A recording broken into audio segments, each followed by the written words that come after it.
streets and bars around this town. Ooh, nah, you got me tripping up. Can't tell if I'm feeling the drinks or if it's you that's got me faded. Wish I could roll it up. Truth is, I'm starting to think I won't come down. Don't let me come down. All it takes is a hit of a night like this. Like secondhand, got me buzzing just being next to you, babe. Cause I can see over the top of New York. You got me higher than I've ever been before. Got me hooked on a little. Can't help it, I want more.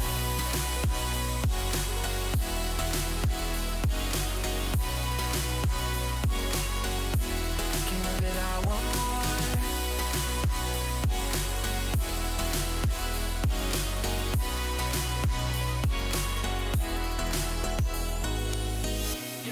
If I'm being real, I'm losing track of time. I haven't checked my phone in hours. Like I'm back in the 10th grade, riding in my neighbor's Jeep. When we first drove these crowded streets, you're rushing to my head, I'm off the ground.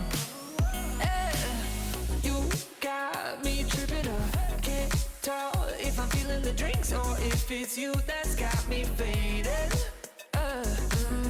Wish I could roll it up. Truth is, I'm starting to think I won't come down. Don't let me come down. All it takes is a hit of a night like this. Like secondhand, got me buzzing just being next to you, babe. Cause I can see over the top of New York. You got me higher than I've ever been before. Got me hooked on a little. Can't help it, I want more.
ASL 시즌 9 리프레션.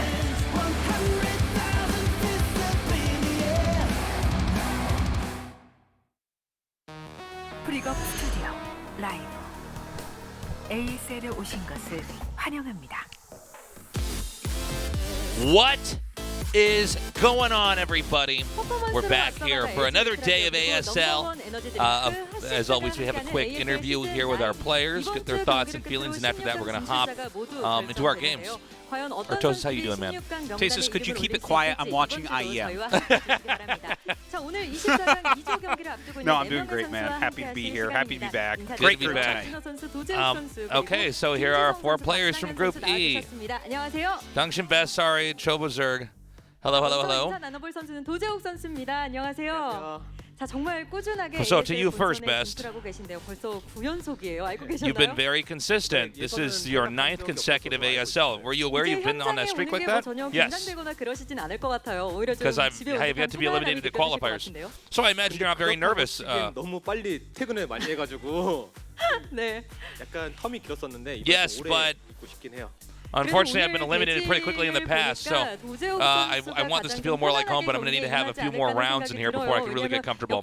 Well, when you look at this group, I imagine you're probably feeling pretty confident. The people beside you are good, especially Suri and Dangshin. You also managed to eliminate those players before at the qualifiers. 생각보다 어렵더라고요. 그래서 2,4강이 좀 고비가 될 것 같은데 그래도 제가 Yeah, but I think the round of 24 is still tough. 네, 아마 긴장하고 계실 I think 것 it's going to be up to me and how I can 같은데요. perform today. 김지성 선수와도 인사 나눠보겠습니다. 안녕하세요. 안녕하세요. 정말 오랜 도전 Over to you, 끝에 Sari. 이렇게 ASL에 합류하게 되셨습니다. 네. 모든 게 좀 So 새로울 it took 것 a really long 같은데요. time, but you 경기장에 finally 막상 managed to get into the 와보니 ASL. 본선에 진출했다는 게좀 실감이 You must feel 나시나요? like things are going really well for you. What's your mindset today? 처음 들었는데 저번에 뭐 KSL 무대는 경험해봤지만 So this is a very unusual feeling to be down here at the ASL. I've had success in KSL, but yes, this is my first ASL. It makes me a little bit nervous, to be honest. 좀 여러 조언을 해주던가요? 오늘 와서? Not just that, but you're going up against Best, a former team senior. Did he give you any advice before he came in here today? 이러고 맨날 저 이기거든요. Whenever we faced off in the 대회에서 past, 여러 번 만나는데 오늘도 또 그 소리 하더라고요. 오늘도 또 근데 근데 오늘은 you know, you've always had the mindset that you're not going to 마인드인가요? you're not going to lose to me, but the truth is, he almost always beats me. 네.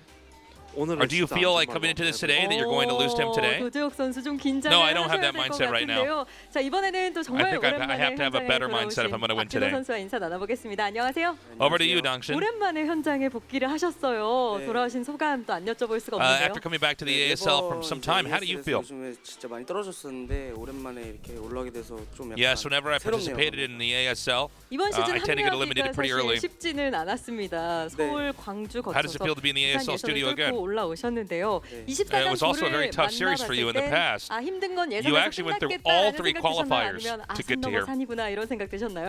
아, 근데 but when you look at 예선이 your group, 사실 힘든 것도 맞는데 you think it's going to be pretty tough for you? 당연히 더 힘들다고 생각하고 근데 조가 좀 다른 조에 비해서 좀 어렵다고 생각하긴 했었어. 어떤 Yeah, the 선수 qualifiers have 때문일까요? always been tough for me. 일단 세 번 다 약간 But when I look at 잘하는 the players I'm up 선수들이어가지고 against, I think especially this time it's going to be even harder for me. 이번 조는. 특히 이제 There are certainly 마지막으로 no easy 인사 나눠볼 opponents in this 선수 group. 박상현 선수가 아마 많은 선수들의 좀 Over to 견제 Chobo 대상이 Zerg. 아닐까 하는 생각이 드는데요. 이제 Because he's just 아마추어라는 once again changed his 말보다는 game ID. 이름 그 자체로 불리는 게 좀 맞는 것 같습니다. 안녕하세요, 박상현 선수. I know if the term 안녕하세요. amateur is a fitting word for you. Good to see you here. Hello, he says hello back. 좋은 모습 보여주시면서 거의 So 스타폰의 not just in 뜨거운 online 감자가 events, 되고 but also 계신데요. 이번 시즌 you've shown 합격하신 incredible 소감이 play at 어떠신가요? many StarCraft offline tournaments. ASL에서는 How do you feel being here in ASL now? 커리어 하이여가지고 좀 갱신하고 싶어요. I think ASL 각오가 round 정말 24 is 남다르실 my. 것 같아요. 뭐 지난 시즌에도 I 이영호 think this is a moment to try to 선수에게만 have a big breakthrough in my career, so I'm very focused on that. The last season you were eliminated by. 이번 시즌에는 어디까지 좀 Flash 올라갈 twice. 거라고 개인 스스로는 목표하고 계신가요? But a lot of people are saying that if you get a better bracket, you probably should be able to advance further in this tournament. What's your take on that? 오, I 그렇다면 think that 우승을 winning the whole 목표로 thing- 이번 시즌 9에 합류했다라고 좀 Oh, 들어도 excuse me. He 될까요? said winning the entire thing is all he cares about. 노력하지만 목표는 그렇게 설정했습니다.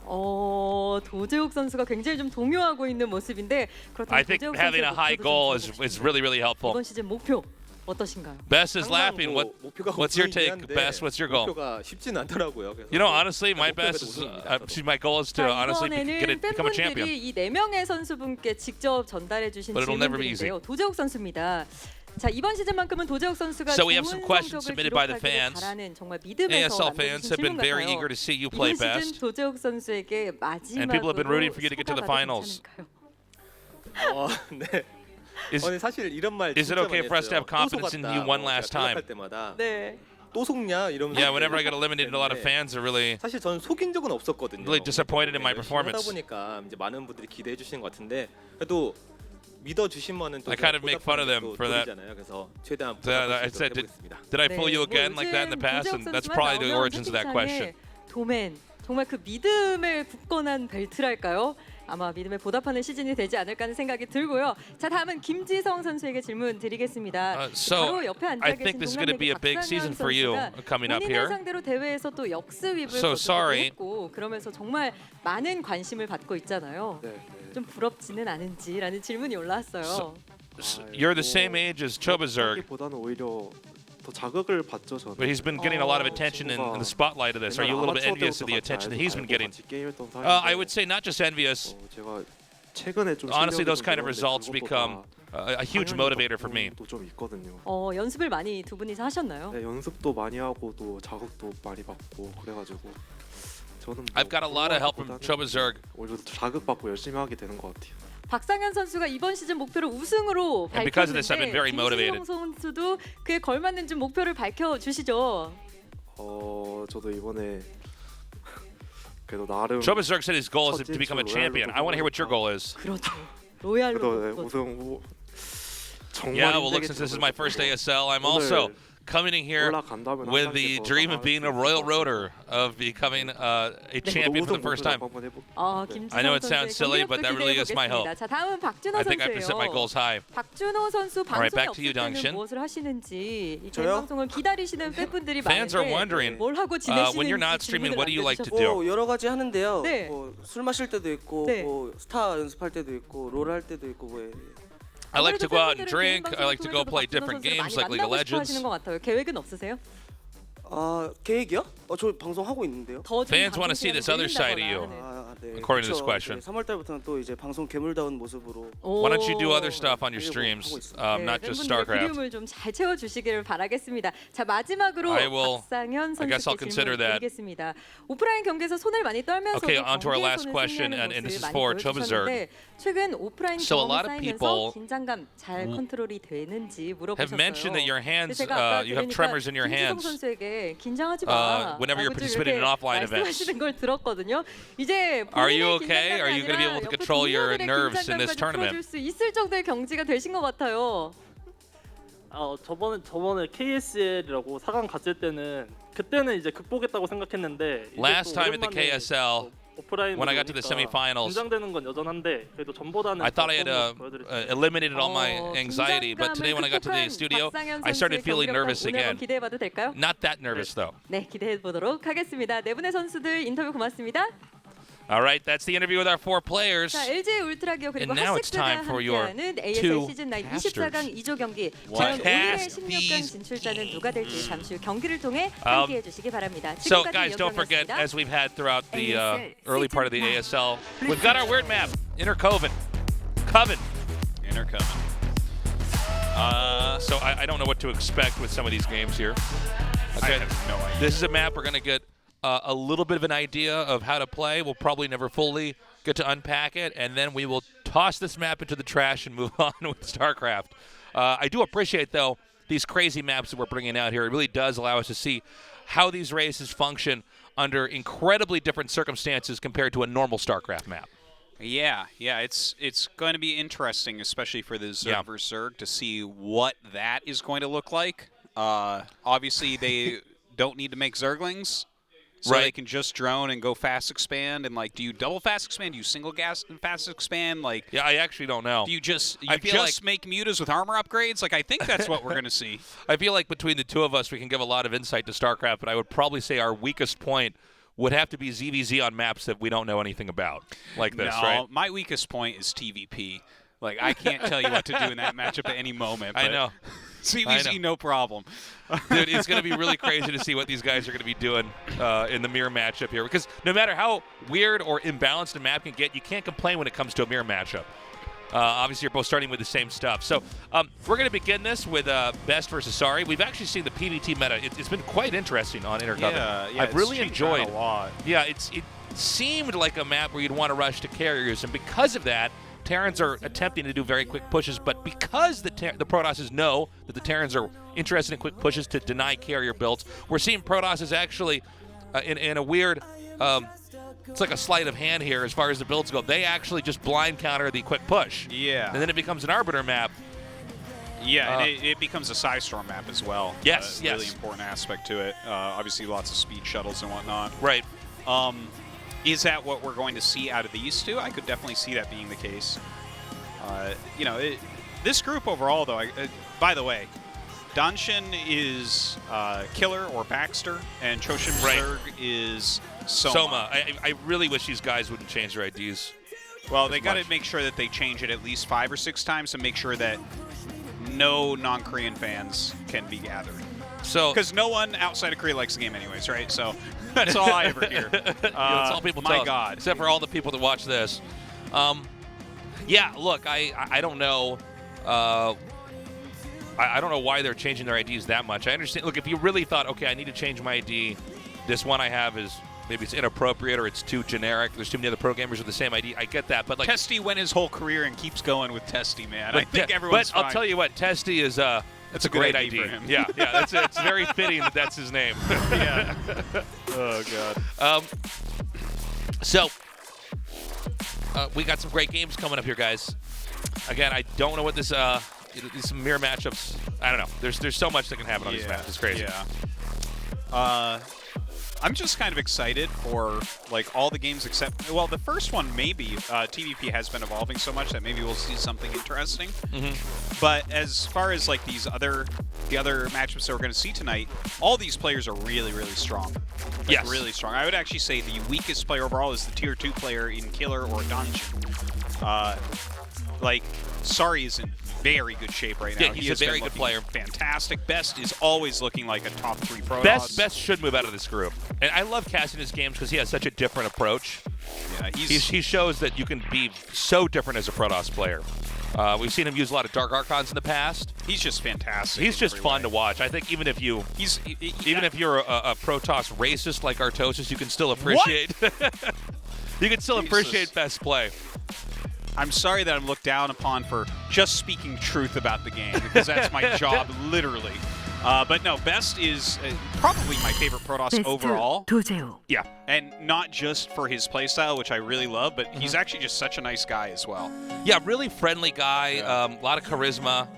I think actually that goes a long way in these big, high-pressure matches like this. Like, he's not uncomfortable at all.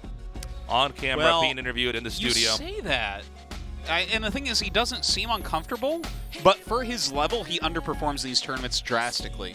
This is a guy that should always be in the top 8 every tournament. Every tournament. Like, I'm not joking. He's just one of the best Protoss. There's no question. Like, he practices with all the best guys. He drives the fastest car. You know, he's hangs out with the hottest dudes. You know, yeah, no, he does. He does. But he keeps on having poor finishes in tournaments. So I don't know, like, is it nerves? Is it something else? Is he not prepped for tournaments correctly? I'm not really sure, but he doesn't play to his actual level in these tournaments. That's a good point, actually. And I don't know why that is. I don't know if it's the format of our tournament or the maps. But, you know, when he's on, he looks really good, really scary. But then there's times where, yeah, he kind of flounders. Well, I hope he does well tonight. But, of course, Sorry is, like, my new Terran crush. This is the guy that I tune into his stream, like, first or second every time I log on. It's like Flash, Light, and Sorry are my 3 real go-tos. He's like moved up above Sharp at this point for me, which is that's crazy. That's madness. I love Sharp. Yeah. But this guy has a unique flavor of Terran all his own. He's got some really cool builds. I like that we're seeing different Terrans come out with different styles and really have very so cool styles now. I think Terran a lot of times was typecasted as the race where there was only one right way to do stuff, and it doesn't seem like that's the case anymore. Yeah, it certainly is not. There is a huge variety of ways that you can play all 3 matchups. Yeah. Truly. Okay, we are moments away from getting this started, guys. Again, it's best of ones. We're going to be on the map Intercoven to start things off. This is a PDT, and our game is ready to go. So let's do this. Best for Sorry starts now. ASL 시즌 9 게임 준비 완료. Ready to go for a ride. Ready to fight. 이너코븐에서 게임을 시작합니다.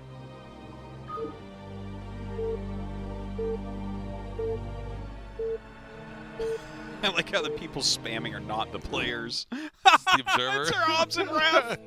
They're actually spamming in there, and the players didn't type anything. I didn't even notice that. That's a good catch. Well, I always like to see who's typing in there Yeah. and who's not, and what they're spamming out. If they're like screwing up 1A, 2A, 3A. Yeah, they're trying to do 1A, 2A, 3A very quickly, but it's just not even being Like output correctly. 1, 2, A, 3A. I'm like, oh, you're not going to win this match. You are way too nervous. Anyways, So we've got Protoss spawning at the bottom here, and Terran over here in the center left. Yeah. Excited to see what Sari has for us. He definitely has some really interesting, different new stuff.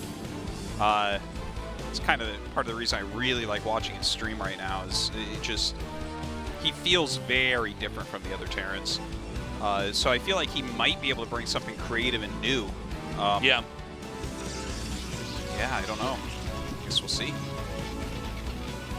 As for best, I think he'll probably have just the most up-to-date style for whatever it is on this map right now. From last week, it seemed like it was skewing towards maybe some of this shuttle play. So, I was watching some streams of top Protosses like Stork and Snow going ground assaults, and obviously we saw Storm Egg and Storm Egg's disciples storming the eggs. Yes.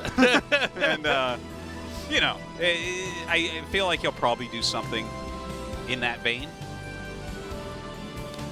One thing about Best is he seems to be able to bend the rules for Protoss in ways that a lot of other Protoss players I haven't seen do. Like, if you watch Bisu, he's so straight up good. Yeah. Like, all of his decisions are correct. It's so smart. But Best in a lot of his games, he has such a cool kind of abstract way of approaching Protoss, and I really enjoy that. Like, what aspect of it do you mean? Like, let's take, for instance, his usage of Dark Archons. Oh, sure, yeah. His occasional ability to pressure Terrans early on in ways that I'm not used to seeing a lot of the Protosses that play now do as much. If you look at like Rain and Bisu, a lot of times they have a more of a backed off approach, but Best is completely fine being in the Terran's face the entire time. Yeah. It's very cool. I'm not saying the other Protoss players can't do it, but I think you see it more so with Best. Okay. I like that. So, look at what we're seeing here. Kind of interesting. Best going the long way around to find Sari. Sari actually jumps an SCV to the center. He's not going to make a command center, but probably a factory here. And he's making Marines at home. Yeah, the factory's going down now. There's a probe that's looping all the way around. And going to come in here from the top, get inside the Terran's base. Oh my god, he's going to 2-fact in the center. Oh. And just 2-fact rush this guy. Now, the probe getting in here? Seeing the lack of factories kind of helps, but you don't know for sure what's happening, right? I mean, you see the SCVs mining gas, you would assume 2-factory or maybe factory starport. Yeah. And since you aren't going to be able to find the factories, I feel like you're going to make gateway units. And thing is, that's... 2-factory is holdable. If a Protoss player knows there's 2-factory coming, they can stop it. And generally, Nexus First is actually pretty decent against 2-factory, because you get that boost in economy, and you can go up to quite a few gates quite quickly. If you get the 2 Zealots as well, those help out a lot. I think he'll skip the Zealots here just because of... right, well, you wouldn't need it. You wouldn't think about doing it on this map, but... Yeah. So this is 2-factory into starport. So this packs a lot of punch from the Terran early on, but you have to try to end the game. You can go into a long game from this, but it's very difficult for the Terran. You have to do a very funny amount of damage for a 2-factory game to go into a very long game. Yes, and actually this is going to be a 2-factory Vulture drop Rtosis, I think. It might be, which is no add-on yet, really though. Weird. It seems like no matter what, if you're going to do a Vulture drop, you need to have an add-on to upgrade something. Yeah, I mean, mine specifically are so devastating for Protoss, especially when they don't have a lot of observers out, which is, of course, when that happens in the early game.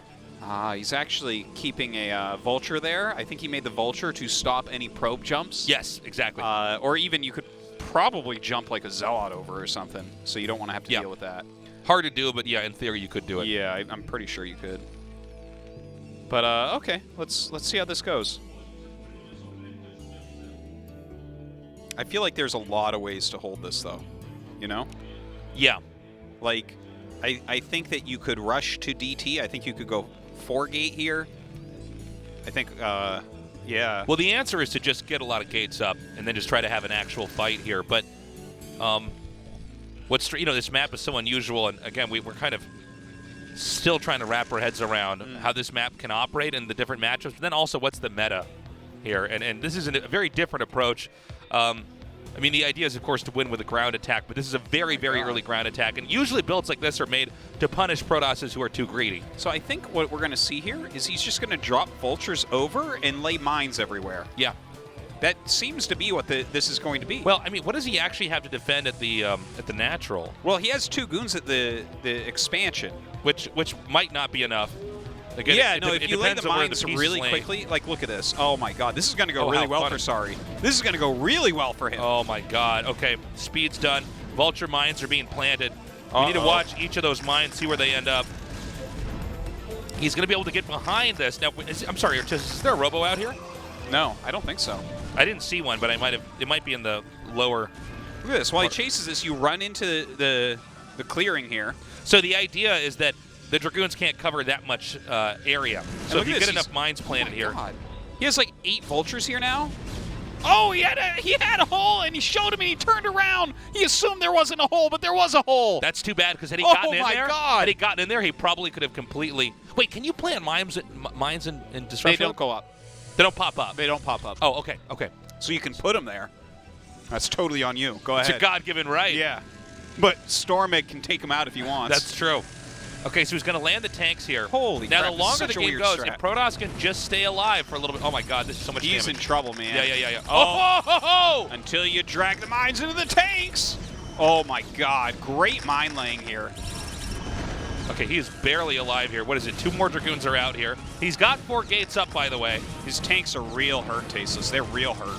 Had that mine not connected with that tank, I think he would have had much more momentum. He can repair the tank. Wow, okay. Well, he should have siege mode any moment now. Okay, the rest of the goons are coming through. Oh, they're going to eat a mine, though.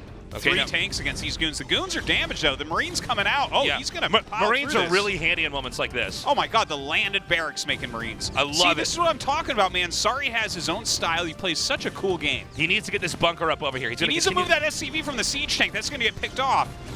Yeah, the SCV is actually blocking the tank here. Oh, my God. Really good control here by Best. The bunker is not quite done yet. Can he get that one SCV making it? In fact, he's going to get a great surround here on this tank.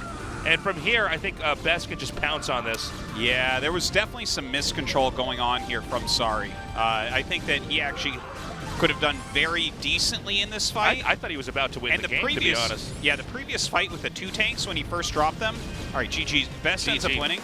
But I actually think there was a lot of win potential here for Sari, and I think he dropped the ball. He would have had to. He needed to micro a little bit better and have a little bit better killer instinct here. One of those mine drags did a lot of damage to his tank. I mean, stuff like this. Listen, I know a thing or two about 2-fact, and I know a thing or two about how it goes wrong with mine drags. Okay. And are you trying to tell me that, have you ever done a 2-factory in your StarCraft career, Tosis? Have you? Every now and then, here and there, will pull the build out. Here and there. Yeah. But I seem to have some recollection of you doing that before. I'm not sure if it was you. Yeah. But I think that this was a beautifully planned out strategy. He gave himself a better chance to win a TVP on this map than anyone we've seen so far. Right. He really took control of the game. He forced Best to play how he wanted to play. Best outdid him, but that was close. That was a good game. Guys, we're going to be going to a short break, but when we come back, it's the match we've all been waiting for. A ZVZ on Intercoven. Oh my God, I can't wait. I cannot wait for this. Please play mute us. We'll be right back.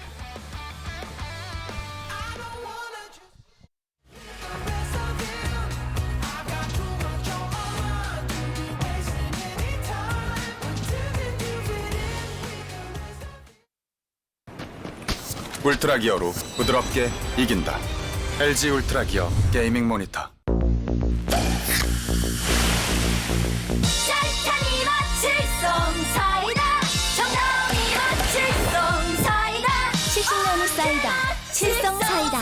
우리 입맛엔 칠성 사이다가 좋아요. 울트라 기어로 선명하게 이긴다. LG 울트라 기어 게이밍 모니터. 당신 뭐 핫식스 더킹 아세요? 핫식스 뭐요? 핫식스 더킹. 이거 정말로 맛있는데 제가 오늘 핫식스 더킹 먹었기면 당신은 저한테 빨릴 거예요. 아세요? 이런 악마의 음료. 이걸 빠시다니. 그리고 핫식스 더킹 그 빨간 제품 있거든요. 열대 과일 맛이 나요. 열대 과일 맛.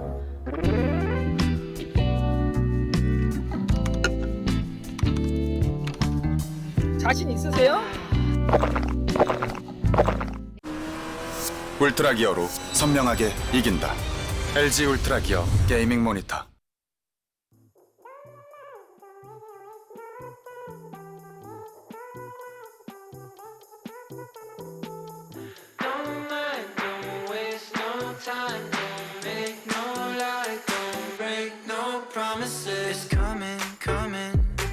Don't stay inside your mind. Just let your person shine.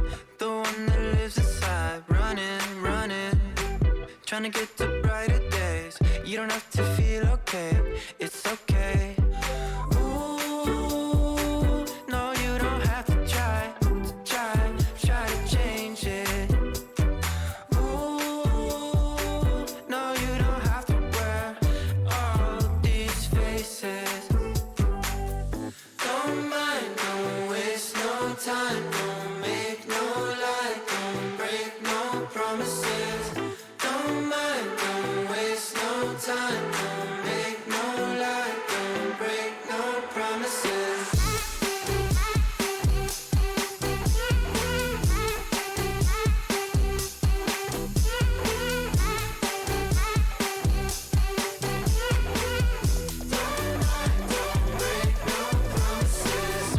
Searching for the keys to somewhere else, for the keys to yourself. Ain't no good for your health. Crying, like you don't know love is free, like you don't know love is you, like you don't. ASL 시즌 9 Refresh. Fellow gamers, we're back, and just in time for a ZVZ, a matchup that usually is limited to mutas, but on island maps like this, this should be pretty crazy. Well, what you should have said is normally like a Ling Muta Scourge, but Lings won't be made, I don't think. Yeah, like maybe they will. I'm not sure. I don't think so. You'd have to send them through the center. It seems to me like drones are so much more worthwhile. I feel like it will be only drones into only mutas. You know, one thing I want to point out too is that because Lings are so strong in normal ZVZ maps, it's one of the reasons why you don't see most of the other units. So there might be a really different ZVZ here now. Yeah. Just due to the way the map is probably going to allow for more free flow economy. Yeah. I wonder with how big the economies can get and how quick, if there is any way that we can get into hive tech. Yeah, that's what I'm wondering. Because obviously that's going to take a bunch of gas, so you'll have less mutas, but the economies are going to be so big and there aren't going to be Lings attacking anywhere, so spores could come into play in the mid-game. Yeah.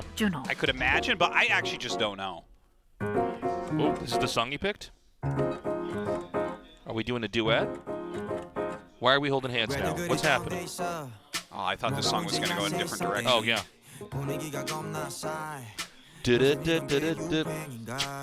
Snap your fingers. All right. Yeah. That's why I had to change my ID. I had to change my ID to Dungeon.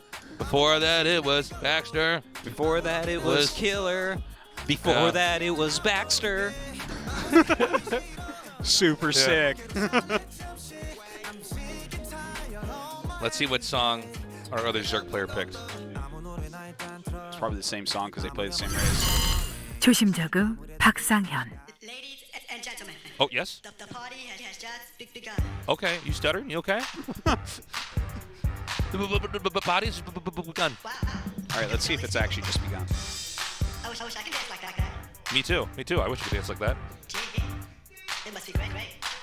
Oh, you see that? He dropped his earbud. He is nervous. Oh, he is wiggly. He's wiggly. Is he wiggly? Yeah. Look at his hands. I get wiggly in tournaments too. I always get a little bit nervous. It's just that kind of excited energy. Yeah. Do you get nervous at all? I know we just recently played in a tournament. I go through periods where like I'll be like for instance the ACS calls we went to the first day I was nervous, and then all the rest I was completely calm. You were mentioning to me sometimes you feel like you get maybe a little bit more nervous when you're actually winning. Yeah, when I start beating someone that's like much higher MMR than me, I start to shake in tournaments quite often. I used to get so nervous at tournaments when I was much younger that I would throw up during them. I remember that. But you know, it was the last we went to. I thought I was going to be scared. Not at all. Well, fine. Oh, how funny. Okay. Anyways, guys, our game's ready. Let's make it weird. CBZ on Intercoven. Yeah.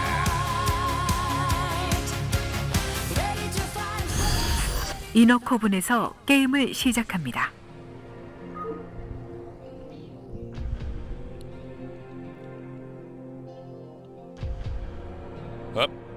Are we gonna? Oh, we're not gonna go with All right, so I want to tell you about a really stupid idea I have. Please. Like if you have your overlord over your opponent's natural and it's near your natural, right, where you're both on the same side and you've taken your natural on the same side. Okay. Oh, I guess we're gonna jump into the game now. No, we're gonna restart Nope. it. Anyways, what if, because no one's gonna make any lings, right? You just send all your drones up and make sunkens next around their hat. I'd be down for that. That's how I would do it. That's how I would take my win off. I think we need to, Zerg. Yeah. Let's get Dongsheng off that PC and put you in there, and let's see what happens. That's a good idea. Yeah. I think it's a good idea because I've at least kept the same ID for my whole life. That's right. I hate it when they change the IDs. We had this problem at StarCraft 2 as well, but I think we got the PSA out there. You know, in Korean StarCraft esports, 2, the Western influence is huge. Yes. Whereas in StarCraft 1, Korea, it's not. In the early days of StarCraft, they referred to the players by their actual names, not by their IDs. And When I first moved out here and I spoke to Korean friends and I referenced IDs, they would actually not know who I was talking about most of the time. Like people knew Boxer's ID and Yellow's ID and maybe one or two others, but I had to actually, with Korean friends, refer to them by their names. When I first got to GOM TV, I mean, we're with AfreecaTV now, but when we were first started doing StarCraft 1 tournaments, I had to have a long meeting with them where I had to really explain, like, foreigners don't know their name, the Korean names. Yeah. They only know the IDs. The name system here can be a little bit confusing if you haven't if you're Western, lived there for a bit. Yeah. That's one of the reasons why when GSL was out, at GOM TV, they had a system in place to really promote the IDs. Mm. But they were shocked when I told them this. They thought, they don't know any of their pro gamers' real names? I said, no. They really actually, I mean, there's a few hardcore people, but a few I would say people would know, like 95% of the people that were fans didn't know the guy's name. And so that's why we have stronger branding now involving IDs. But you can see now with StarCraft Remastered that some of these guys have not been filled in on that. I've actually talked with some coaches and stuff about the name changing that goes on so often in StarCraft 1 and StarCraft 2, and I basically always get the same answers. It's normally done for a change of mindset if you're not doing well. I've even done this when I ladder. Yeah. If I just, I mean, it's almost like superstitious, I guess. It's like but bad luck. Yeah, exactly. I'm like, let's get rid of this old ID. No, when I tank an account, sometimes in a season I just drop it for a month and use other accounts, and then I'm back up normal. And it's not very scientific, but it's just there's something about shedding yourself from an ID. But for the sake of branding, I wish someone would fill this guy in. That a lot of the people that are watching. I mean, it's a good thing we're here to explain this, but generally speaking, it's just not good to change your ID. I mean, just imagine if you or I changed our ID at some point in time. You and how fun that would be. If I'm like, I'm not chasing really anymore. Funny. Yeah. Like, how would we get that done officially? Like, who do we tell? No one would even care. What do I call Blizzard? I'm like, hey, Blizzard, I'm going to change my ID to I am no Maynard. longer tasteless. They're like, there's already a Maynard. I am the caster formerly known as tasteless. I'm changing my ID to a symbol. I would just want to copy another person's ID. I'm like, no, I'm Maynard without an E. You know, Rotterdam has that tattoo here. Do you remember that joke I was saying where, like, I just also get Rotterdam tattooed on my arm here? That'd be amazing. Yeah. I'll be X6_pig. I'm like, yeah. What's up? That's also my ID. Yeah. I like it. I don't know. What do you want? Why not? So there's been some kind of a technical problem. I don't know what's going on. We're going to try to get it fixed pretty soon here. But we're a little bit ahead of schedule. We already had a very short game. ZBZs tend to be pretty short. Well, it could be long, though. Yeah, on this map, it could absolutely be very long, though. Yeah, I don't know what the hell it's going to look like on this map. Like, I figure carapace upgrades will be started immediately. That's my first idea about it. I mean, I think we're going to go hard into Zerg Air. The Mutalisk is so disproportionately better than almost everything that Zerg has. I mean, the cost efficiency of it, the mobility, the fact that it has glaives that spread damage out.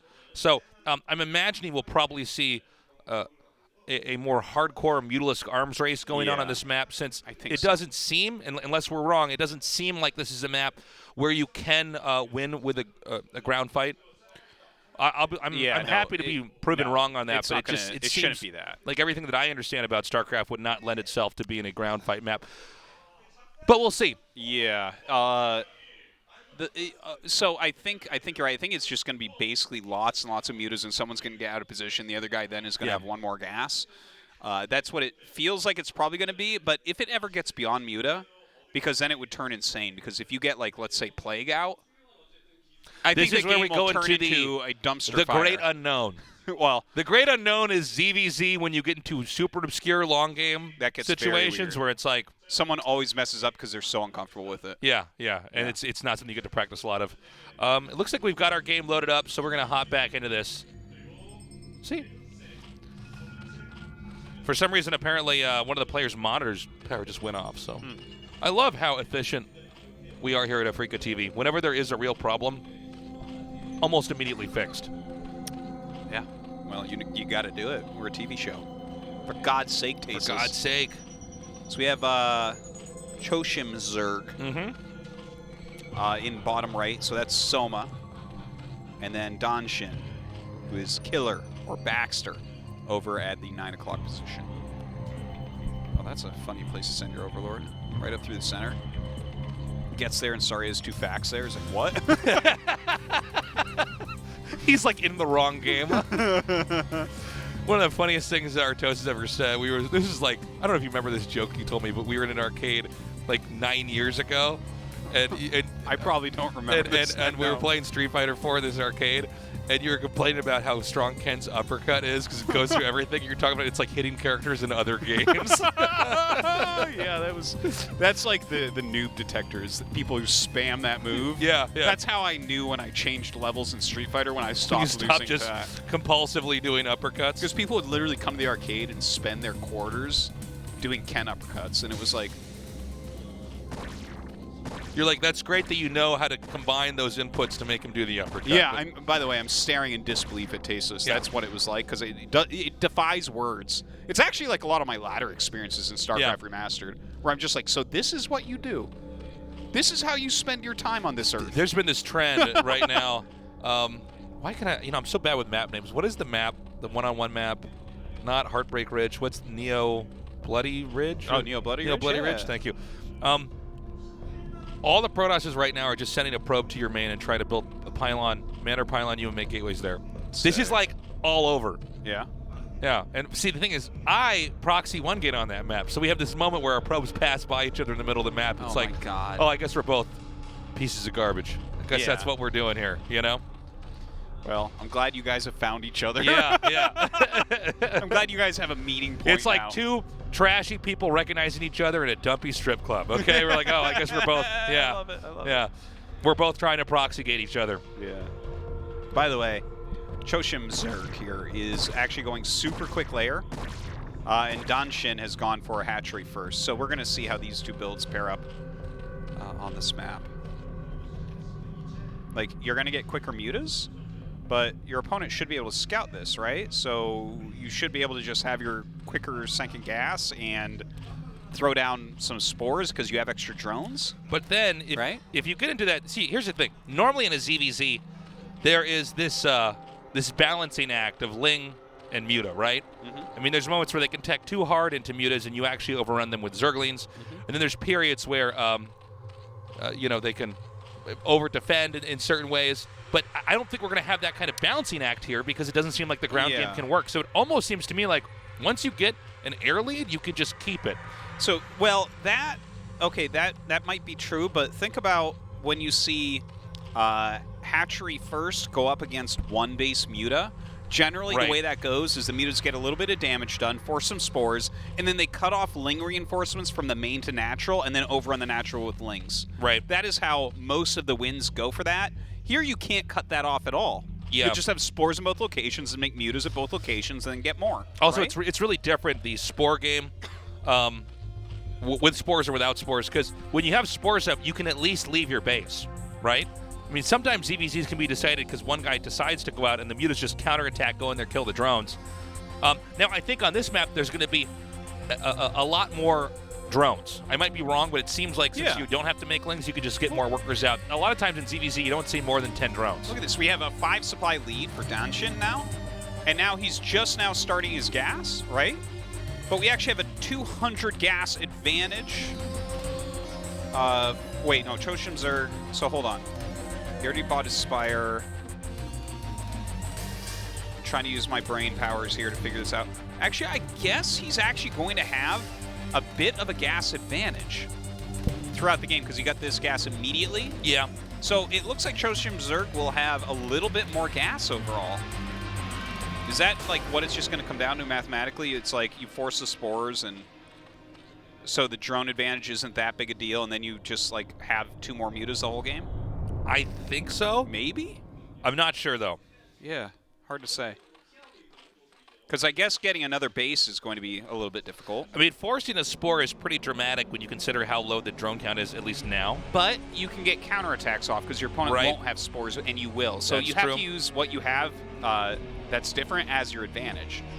With a lead like this, is there...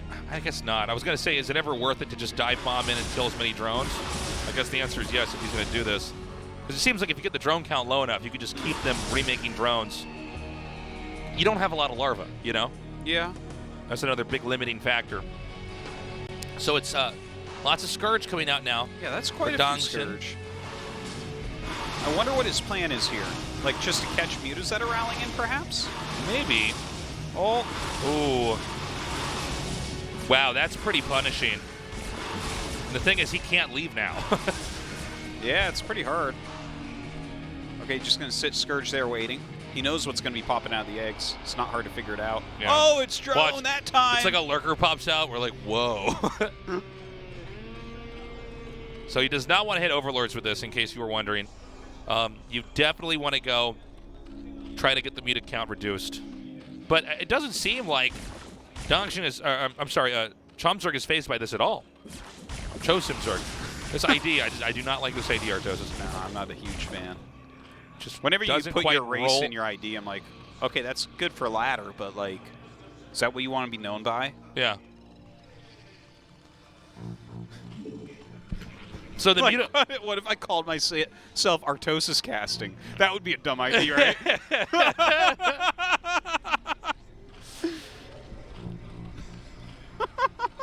So funny. It's so funny, the different types of IDs that people end up with. When especially with kids, they try to come up with the most badass ID, and that's what makes it so funny. Now I think the memeier the ID, the better. Oh, nice snipe on that one muta. Yeah. Again, I think Chosimzerg is just going to continue to cement his lead here. I mean, it seems that way right now. I don't see an easy way out here for Danshin. Well, again, he does have spores, so there is some potential to maybe fly across the map and do a counter. Like, for instance, let's say that the mutas go up towards the main, and then Danshin flies the main of Choshim. He can kill all the drones and kind of fly out. Or maybe he has to fight at that point because there would be good tracking for Choshim.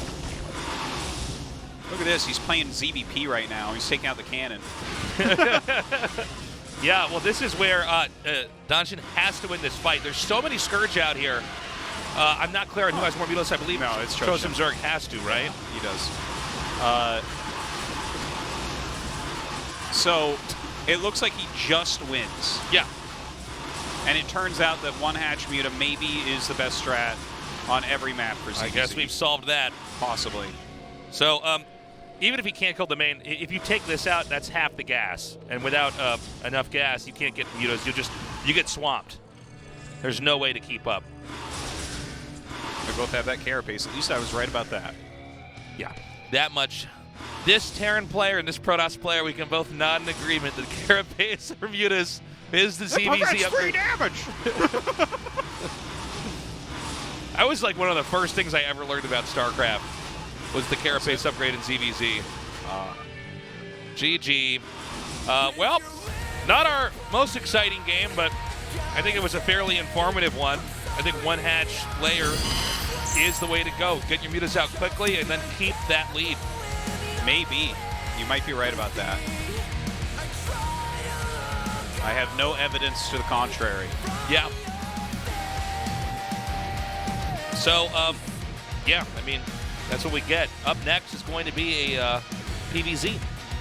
Yeah, I guess it is. Best versus Choshimzer. Just rolls right off the tongue. Rolls off the tongue. Yeah. That might be my favorite like ID ever, Choshimzer. Yeah. But you know what? Dongshin is maybe the best ID of all time. I mean, these are just... That's much better out of all the Choshimzer. IDs, yes. I wish he was Donshinzer. Wouldn't that be better? Oh, that would be a real improvement for sure. Yeah. Guys, we're going to go to a short break. When we come back, though, PVZ, don't go away. And with coronavirus out, guys, wash your hands. Okay?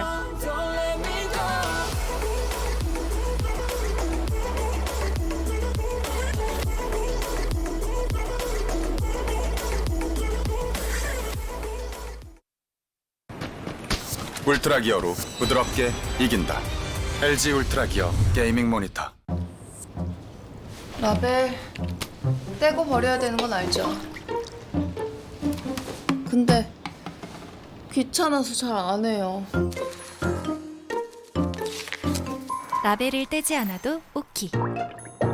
라벨을 없앤 아이시스 8.0 에코. 따는 순간 분리배출까지.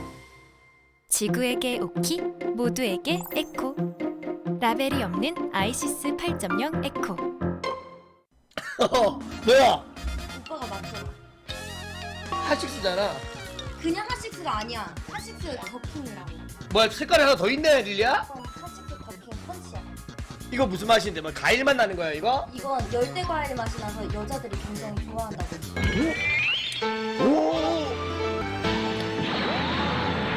이 과일 맛 나면서 되게 상큼한데?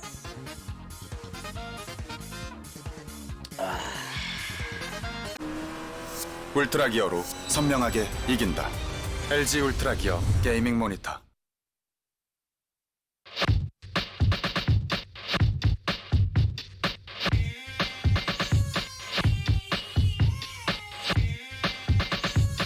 Today is a bad day for a bad day. Hide my problems, run away. Fake a smile and stare out the eye straight. Run a mile, but my head's still screwed on. Never thought my mental brain would be this bait. But okay, what can I say? Guess I don't help myself these days. Staying up wasted, staying out late. Wake in the morning, deep in the shades. Need a trip to the cinema. Push myself to chill out and about without thinking about another critical night. Why can't I be minimal? It's me, just typical. Catch me later this week, then my head's in a pickle. The above is why I'm my own worst enemy. I wouldn't be friends with me. Nah, I'm afraid of the morning. Feel my walls gonna go fall down. Never slept on a weekend.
ASL 시즌 9 Refresher.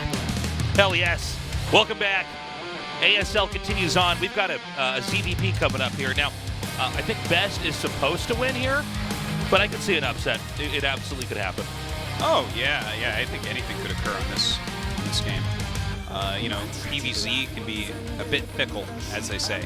Sure. I'm still a little bit thrown for a loop about Escalade. Learning it a bit better, but it's such a... Third base is very far away. Yeah. Which actually matters a lot in this matchup. Both races, I mean, Protoss needs to get a third base unless they're going to try to close this pretty quickly. Zerg it seems like a map where the Zerg will just try to almost always take the other natural and just play the turtle game. Yeah, that's an interesting... And try to just have the Protoss feed into them. You know what this map looks like to me, Tasteless? What? That someone took the map match point and they said, let's make this into a 4-player map. Oh, yeah. You kind of see that, right? They carved up the map and They're like, what about a giant high ground outside your bases that has no function other than to attack you on it? Both players are now in the lobby. The winner moves on to the next round here in the ASL. Best versus Chosim Zerg starts now. ASL 시즌 9 게임 준비 완료.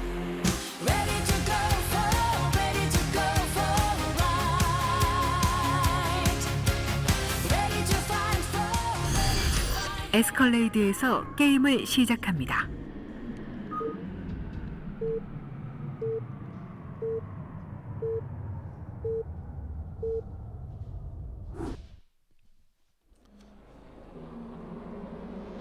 All right. We have both players hugging the left side of the map. The Zerg will be at the bottom, and the Protoss will be at the top.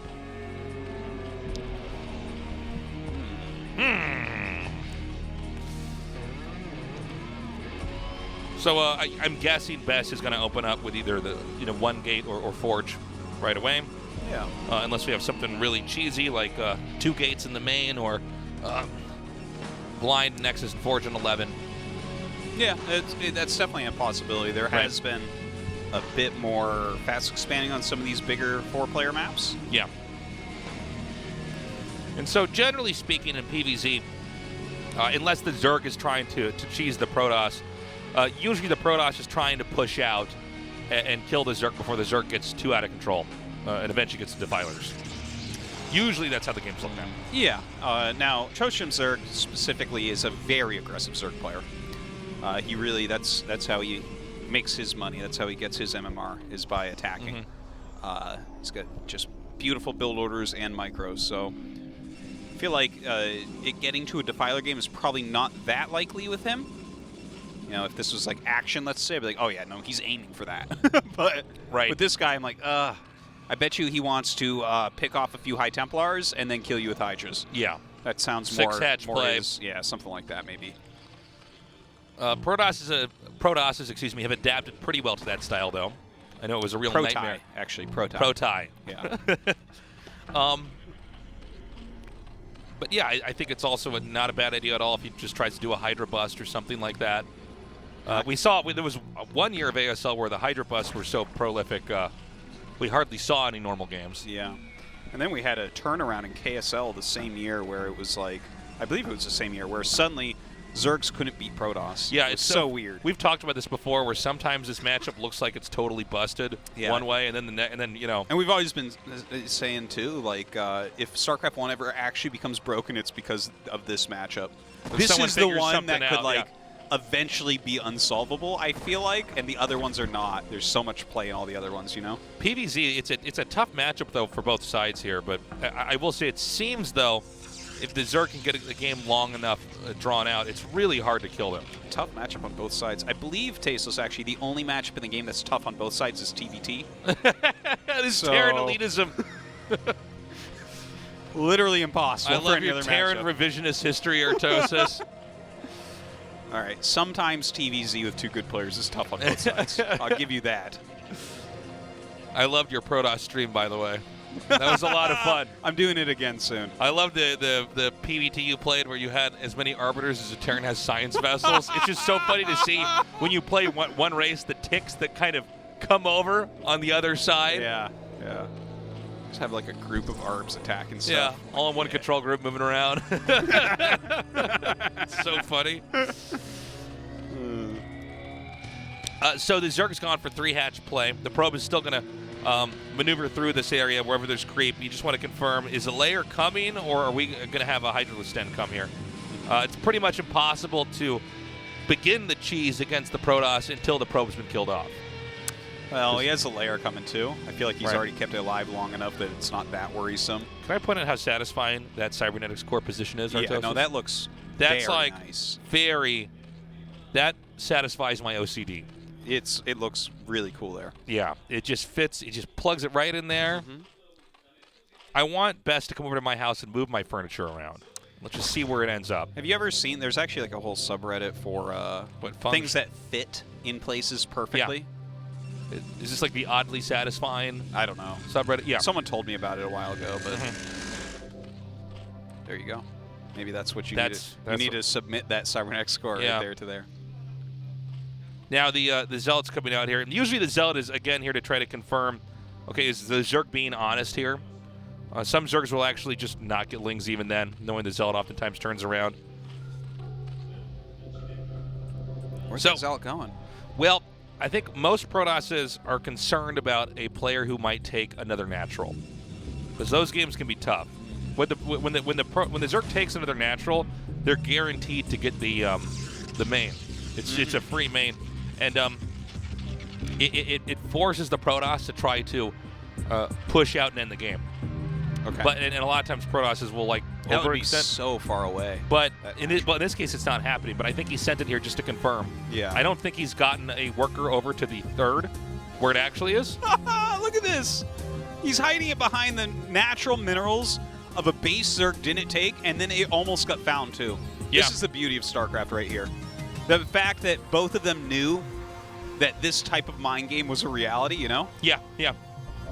So in this case, Zerg's going to go for the third that's a little bit closer, indicating he might be trying to take a fight here later on. The Zealot's going to come down. No way. No way. I was going to say. He gets that. No. So we've got the Hydra Den, and we want to see if it's going to be 5-hatch Hydra or 6-hatch Hydra. If it's 5-hatch Hydra, he'll probably go into Lurkers and turtle up a little bit more. If it's 6-hatch Hydra, he's going to just have a lot of Hydras on the map. He'll probably try to get Mutalisks out, although there are some cheesy busts you can do. But with the Spire coming out here, it looks like he'll probably get a lot of Hydras out and then maybe make a lot of Mutalisks and try to snipe the Templars and just win the game that way. Well, it looks like quick legs, right, for Best? Because he got the Citadel, but when he got the Citadel and the quick second gas, I thought for sure it'd be a DT rush. But then he scouted there was no third at the bottom right. Right. So maybe that makes that a little bit weaker. I'm not sure. There's some people that don't rush right into the Templars. They get a lot of gates up when Zealot's out here because they want to try to put pressure onto the Zerg. It's really important he keeps his Corsair alive, by the way. He'll probably go up to 5 Corsairs. You got to be ready for this, because if you lose all those Corsairs and then try to go into a macro game, you are going to lose your Templars to Muta Snipes. Well, he is actually not even making Corsairs. He's not interested. Yeah, he just saw the Scourge. He's decided instead to invest more of his gas and everything else into the ground game here. Now, there's no... I don't see a Sunk. No, there's no Sunk. There's just literally, there's nothing here. Yeah, just and a few links are coming about back. to have +1 attack, right? So, Zerg needs to be very careful in moments like this.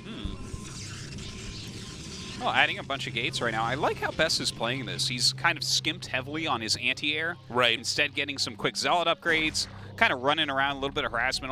Almost looks like he's running vultures around right now. Right. Run in, kill a drone, run away. There's too much. Right. I'll hide them behind those mineral patches in the center. So Zerg's staying back. I don't think this DT is going to get in and do much, but the DT probably will be intended to just make sure there's control on the right side of the map. A 3-base Zerg is scary, but it's a 4-base or 5-base Zerg that is almost too much for a Protoss to handle. Well, here it seems like he's going to have a lot of Zealots, but we are going up to 6-hatch right now for Choshin.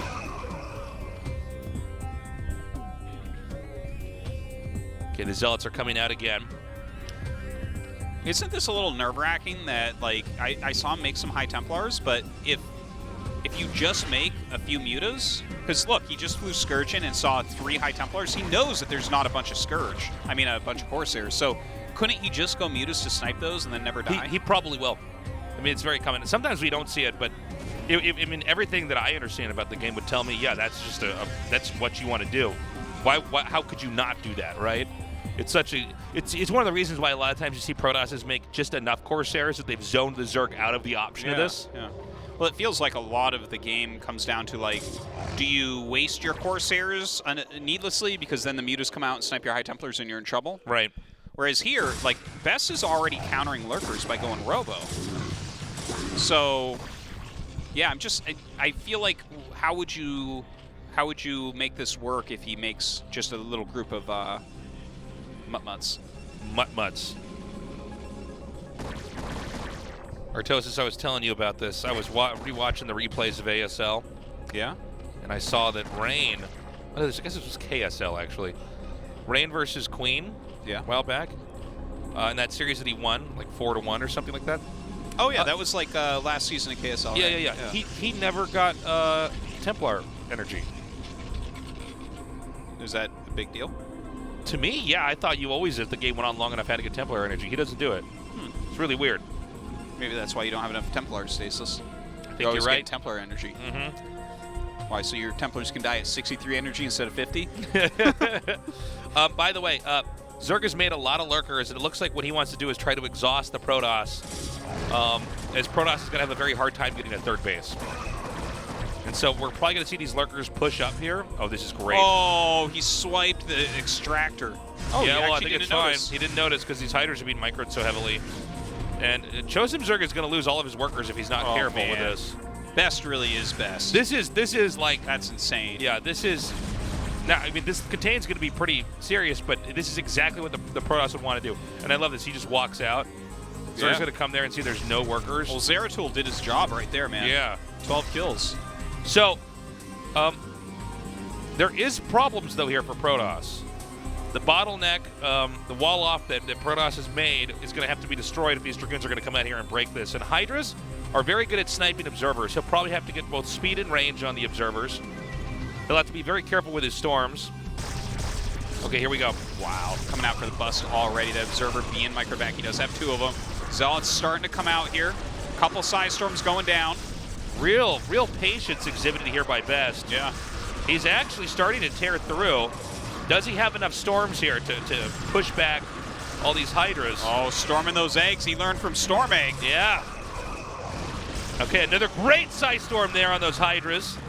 Where are the reinforcements, though? There should be another wave. There they are. They're coming down now. A lot of goons coming out right now. He could snipe that if he gets these observers. Oh, my God. Kill all the drones at the third. No problem. I'll kill 3 observers. Yeah. He needs to just continuously be making obses right now.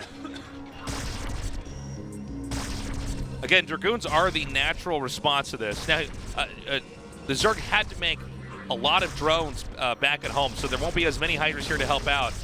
But again, it's all right now about whether or not Best can break free from this contain. Oh, the juking and jiving to that observer. That's insane. And now there's no detection here either. That's right. And there's enough Dragoons that he can probably start to mow down these Lurkers. He just needs to get rid of these Lings and the Hydra. Oh, man. There's more reinforcements coming, though. Lots of Zerg units heading from the south here.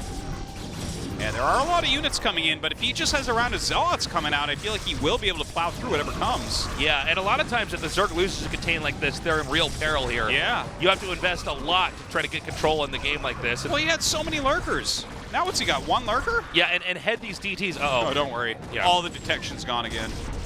The thing is had those drones not been killed, maybe the Zerg would have been able to keep the contain up. But yeah. Best was really focused and had excellent execution when he tried to get that contain set up. Or, I'm sorry, break out of that contain, excuse me. Now, Protoss is going to look for some kind of a fight somewhere. Keep in mind that storms are a ways off. He had to make a lot of Dragoons and Zealots just to have the muscle to control this position outside of his base. But there's a lot of Zealots and Dragoons here. I mean, Zerg is limping through this game at this point in time with no easy 4th base in sight. Well, we'll see if he can keep his observers alive from here. Another Lurker comes up. He does pull back for now. Taking a better engagement, pushing everything back. Best definitely is fielding a gigantic army right now. Yeah, he's doing a really good job here. Okay, Hydras and Lurkers are moving out now. He might actually try to set this contain up once more, but I'm starting to think that Protoss has gotten to the point where they're very, very comfortable. I mean, this wasn't an all-in the mid-game that Zerg tried to do. It wasn't one where he tried to snipe the Templars with Mutas. He just went for a very straightforward contain, and so far Best has handled it perfectly. Yeah, look at this, pulling back. I love this, pulling back to the 4 cannons. Only engaging when he really needs to here. I think that upgrade must be very close to done the way he's microing, but I don't think he's going to get it. Takes the Forge out. Yeah. In some ways, this is helpful for Protoss. He can get units out more easily here.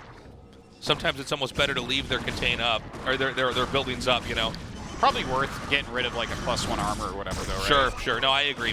I like how you put a positive spin on it. I can tell how your PVZs go. Oh, yeah. It's, like everything that you have to find something positive going on.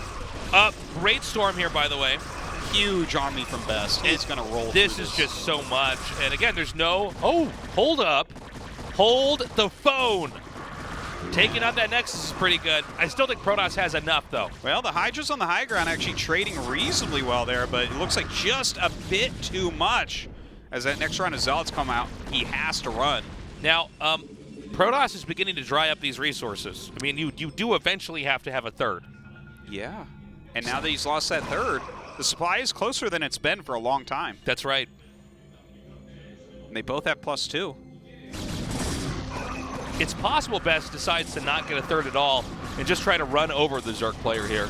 You know, sometimes these Lurk raids have been made in a little bit of dicey conditions, you know? Yeah. Like in positions that just can't be held, especially like right here, where that storm is completely optimized. Certainly that is what we're seeing, but the Hydralisk flank force coming in right now. They have the high ground right there. Problem is that Master Goons and Templars are very good against Hydras if you have enough of them. If you have storms. Yeah, if you have storms, yeah, that's... Well, with the Zealots coming in, that definitely helps as well. Well, I love that he's targeting down the Dragoons, by the way. Hydras just kill Dragoons so much quicker than Zealots. Yeah. Nice snipe here on that Templar. Again, we don't have a third base being made right now for the Protoss. We can get to he's mined out his main. Yeah, and he's going to be mining out his natural very quickly here. Oh my gosh. Whereas Choshim over here, he's got plenty of patches. Okay, so that's gone. Oh, please go up. All right, guess we're not going to see the natural. It's slow. It's slow. Okay, so Best has shifted gears now. Instead, he's going to go back. He's going to try to just defend. Just give me a third base, because what happens is if the Protoss gets a third, yeah, this is actually a nail biter here. If the Protoss gets a third up and Zerg doesn't stop it, then suddenly the Zerg has to get a fourth. And, and right now, just the way this map is set up, I think if Protoss again can defend his third, you could punish a fourth base pretty easily. Yeah, just the way this game is going here. I think you're right. And it's like the better army definitely goes to Best, but that doesn't mean that Choshim can't make something happen. He's taking this high ground position here, so let's see what he can make do with. Okay, Hydras are coming. This is long distance mining right now. In fact, he's just going to snipe the hatchery, or the Nexus. Is he just going to snipe it? Oh, I love it. Looks like he's actually fighting right now, but well, yeah. He did snipe it. He does get it canceled. Thing is that I don't know how many... He's only going to have enough resources to make a Nexus again. Now, you did trade a lot of units. A lot of times you see people trade a huge army for a Nexus. It's a bad trade. But I think just given these circumstances, he could pull this off. I'd love to see how big the patches are for Zerg, because it's so long until Best has that Nexus finish that he can actually remake that army, whereas Best cannot. Right. This DT is back. Well, it's his brother, actually. No, go fight! Oh. Yeah, what is he doing? Get back over there. Again, no more resources where Best had. Right now, Best just has to get this up. Get in there and kill this truck. I love it. Look at this. Best is such a hero with his DTs. He's so smart. And I don't say that lightly. He's going to get a lot of kills on this. Okay, now hold on. We're going to have a... Okay, he's just set back. Is that a cannon? I think so. Oh my god. Oh my god, there's so many probes going through here. Oh my god. Okay, there's the Observer. Get that Observer. Not sure how many Observers he has right now. Great Side Storm. There might be enough Side Storm here that even without Observers he can clear this. Oh my god. What an amazing tactical play from Choshim Zerg, taking out that Nexus once again. It's so close, though, right now. Again, a lot of drones were killed at that third base. Good snipe there on the Templar. I love this moment where the Zerg is like, oh, I'm trying to micro away. Oh, I'm going to lose my Hydras anyways. I can't believe he canceled that Nexus again. And the thing is that this is forced long distance mining, and brilliantly, the Zerg is really exploiting this pathway these probes are having to go through. His DTs are averaging 12 kills, 12.5. Clearing out Overlords. You want to make sure they can't detect anything. I would love to see him slip one lurker behind the minerals over there. Oh yeah. I'd love to see him start a gate there so that Choshim runs all his Hydras in again, thinking it's a Nexus, but it's not. Gotcha. Okay, takes that out again. Lurkers haven't quite gotten any ground over here. What a ridiculously awesome game this one is. Oh, where's the Side Storm? You know, Choshim is just outmaneuvering best. Thing is, every time this Nexus is canceled, it's a long time, even with this many probes, to long distance mine all the way across here. I think the Zerg has pulled this caper off, Artosis. This caper. This snafu. He has put young Best in. Oh, gets the Observer. Beautifully done. Gets another Templar. Oh, there's so much falling right now. Best has to attack now, right? Like, there's nothing left for him. He doesn't even have a Nexus going right now. He's going to storm this down. This Zerg, I think, has done it. Yeah. This is a great strategic play here. That was really well played. Very impressive. He lost all the drones at his third base. And he took down a Titan there. That's Best. Yeah. One of the greatest Protosses of all time. Yeah. And that was a real technical knockout. Yeah. He did a lot of fantastic moves there.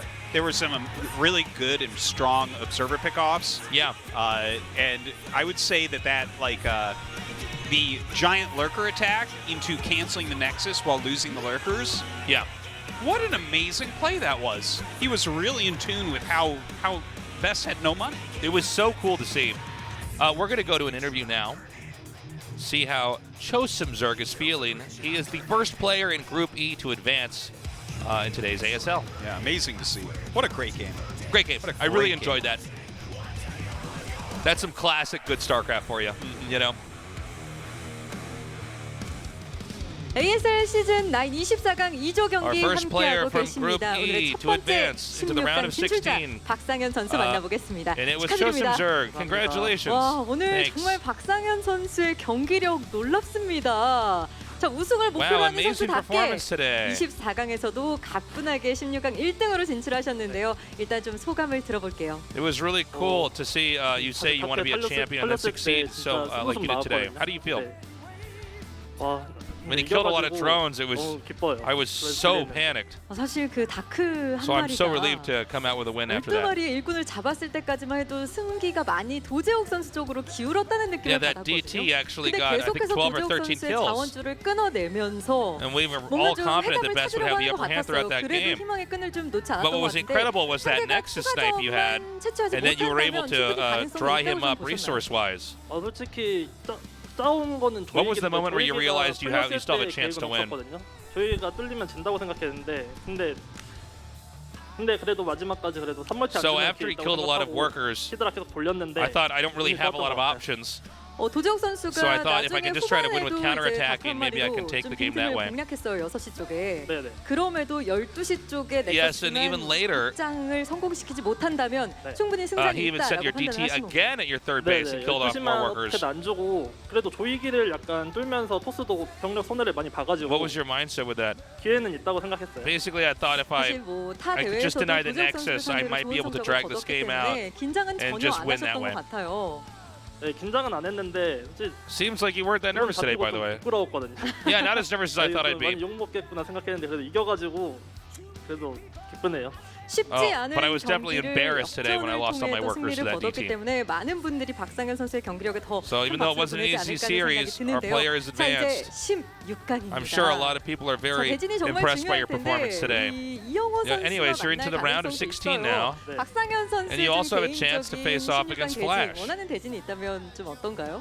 일단 영호 형은 제가 진짜 좋아하는 형이어가지고. Do you have any scenario in your head of how the round of 16 is going to look? 그 외에는 Well, first of all, I really admire Flash. It would be so cool to beat him. But besides Flash, 자, 정말 이제 I don't think there's any particular player that I really fear. 될 것 같습니다. 박상현 선수 너무 놀라운 경기력인데요.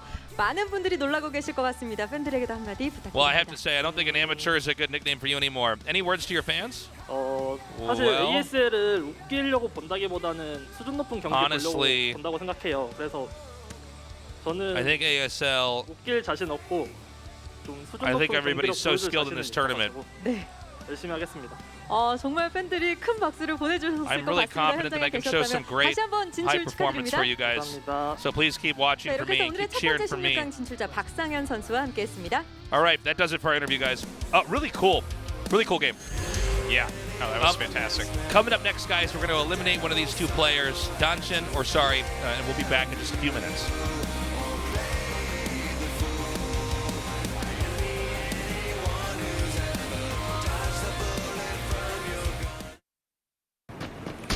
울트라 기어로 부드럽게 이긴다. LG 울트라 기어 게이밍 모니터. 마법의 음료 하식스를 마시게 되면은 엔돌핀이 확 돌면서 머리에 수분이 공급되고 그리고 뇌가 바로바로 한 모금만 마셔도 뭔가 알 거야. 100ml 더 늘어나고 마시게 되면 진짜 마법의 음료. 신제품 빨강색. 반칙 아닙니까? 그것은 전설의 음료 하식스. 그럴 때 하식스 많이 마시자. 진짜 괜찮지? 맛있다 이거.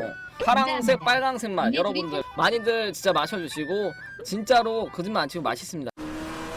울트라 기어로 선명하게 이긴다. LG 울트라 기어 게이밍 모니터. 너무 많이 마셨다.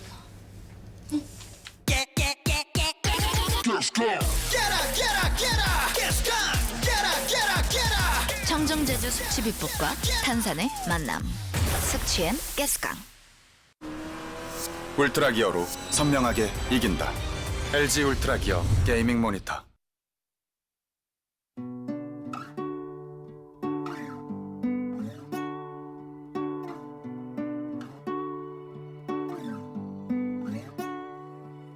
What's that sound? Hear it all around. I can't take no more.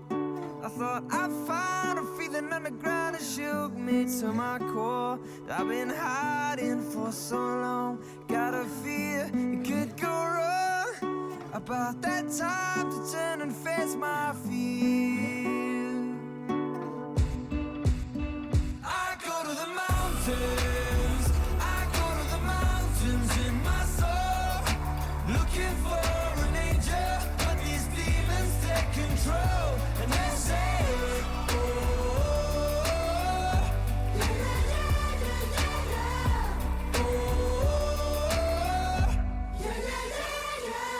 shot me down, took away the crown, left me on my own.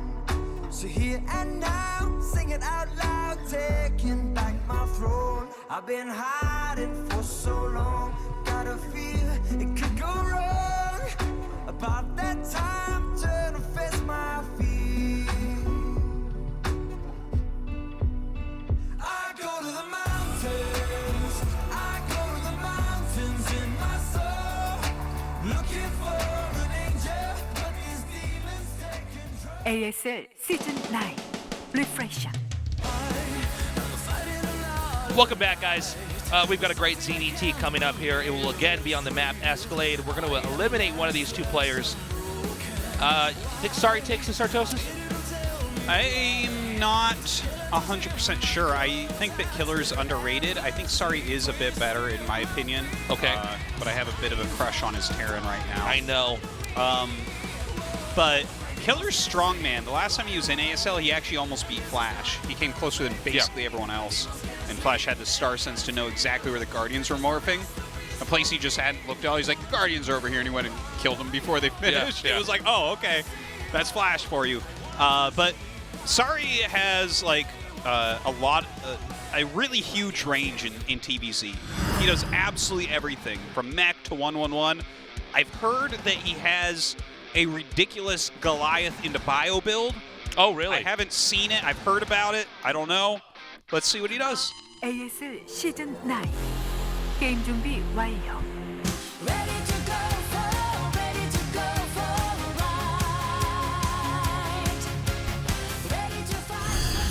에스컬레이드에서 게임을 시작합니다.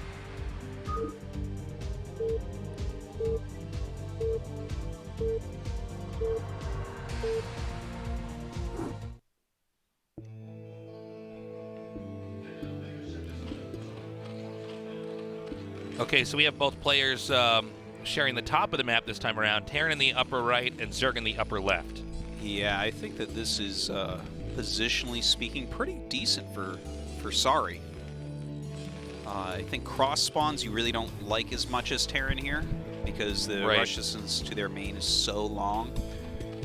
And then, of course, if, like, let's say that Sari was bottom left and Danshin stayed top left, then his natural is much easier to harass. Here it's like, well, what are you going to harass? You can't really harass the natural with Mutalisks, so I guess you can hit the main, but the main is a little bit easier to defend because the minerals are so far from where the mutas will be. So yeah, again, positioning, I think it's a little bit better here for Sari. Now, it looks...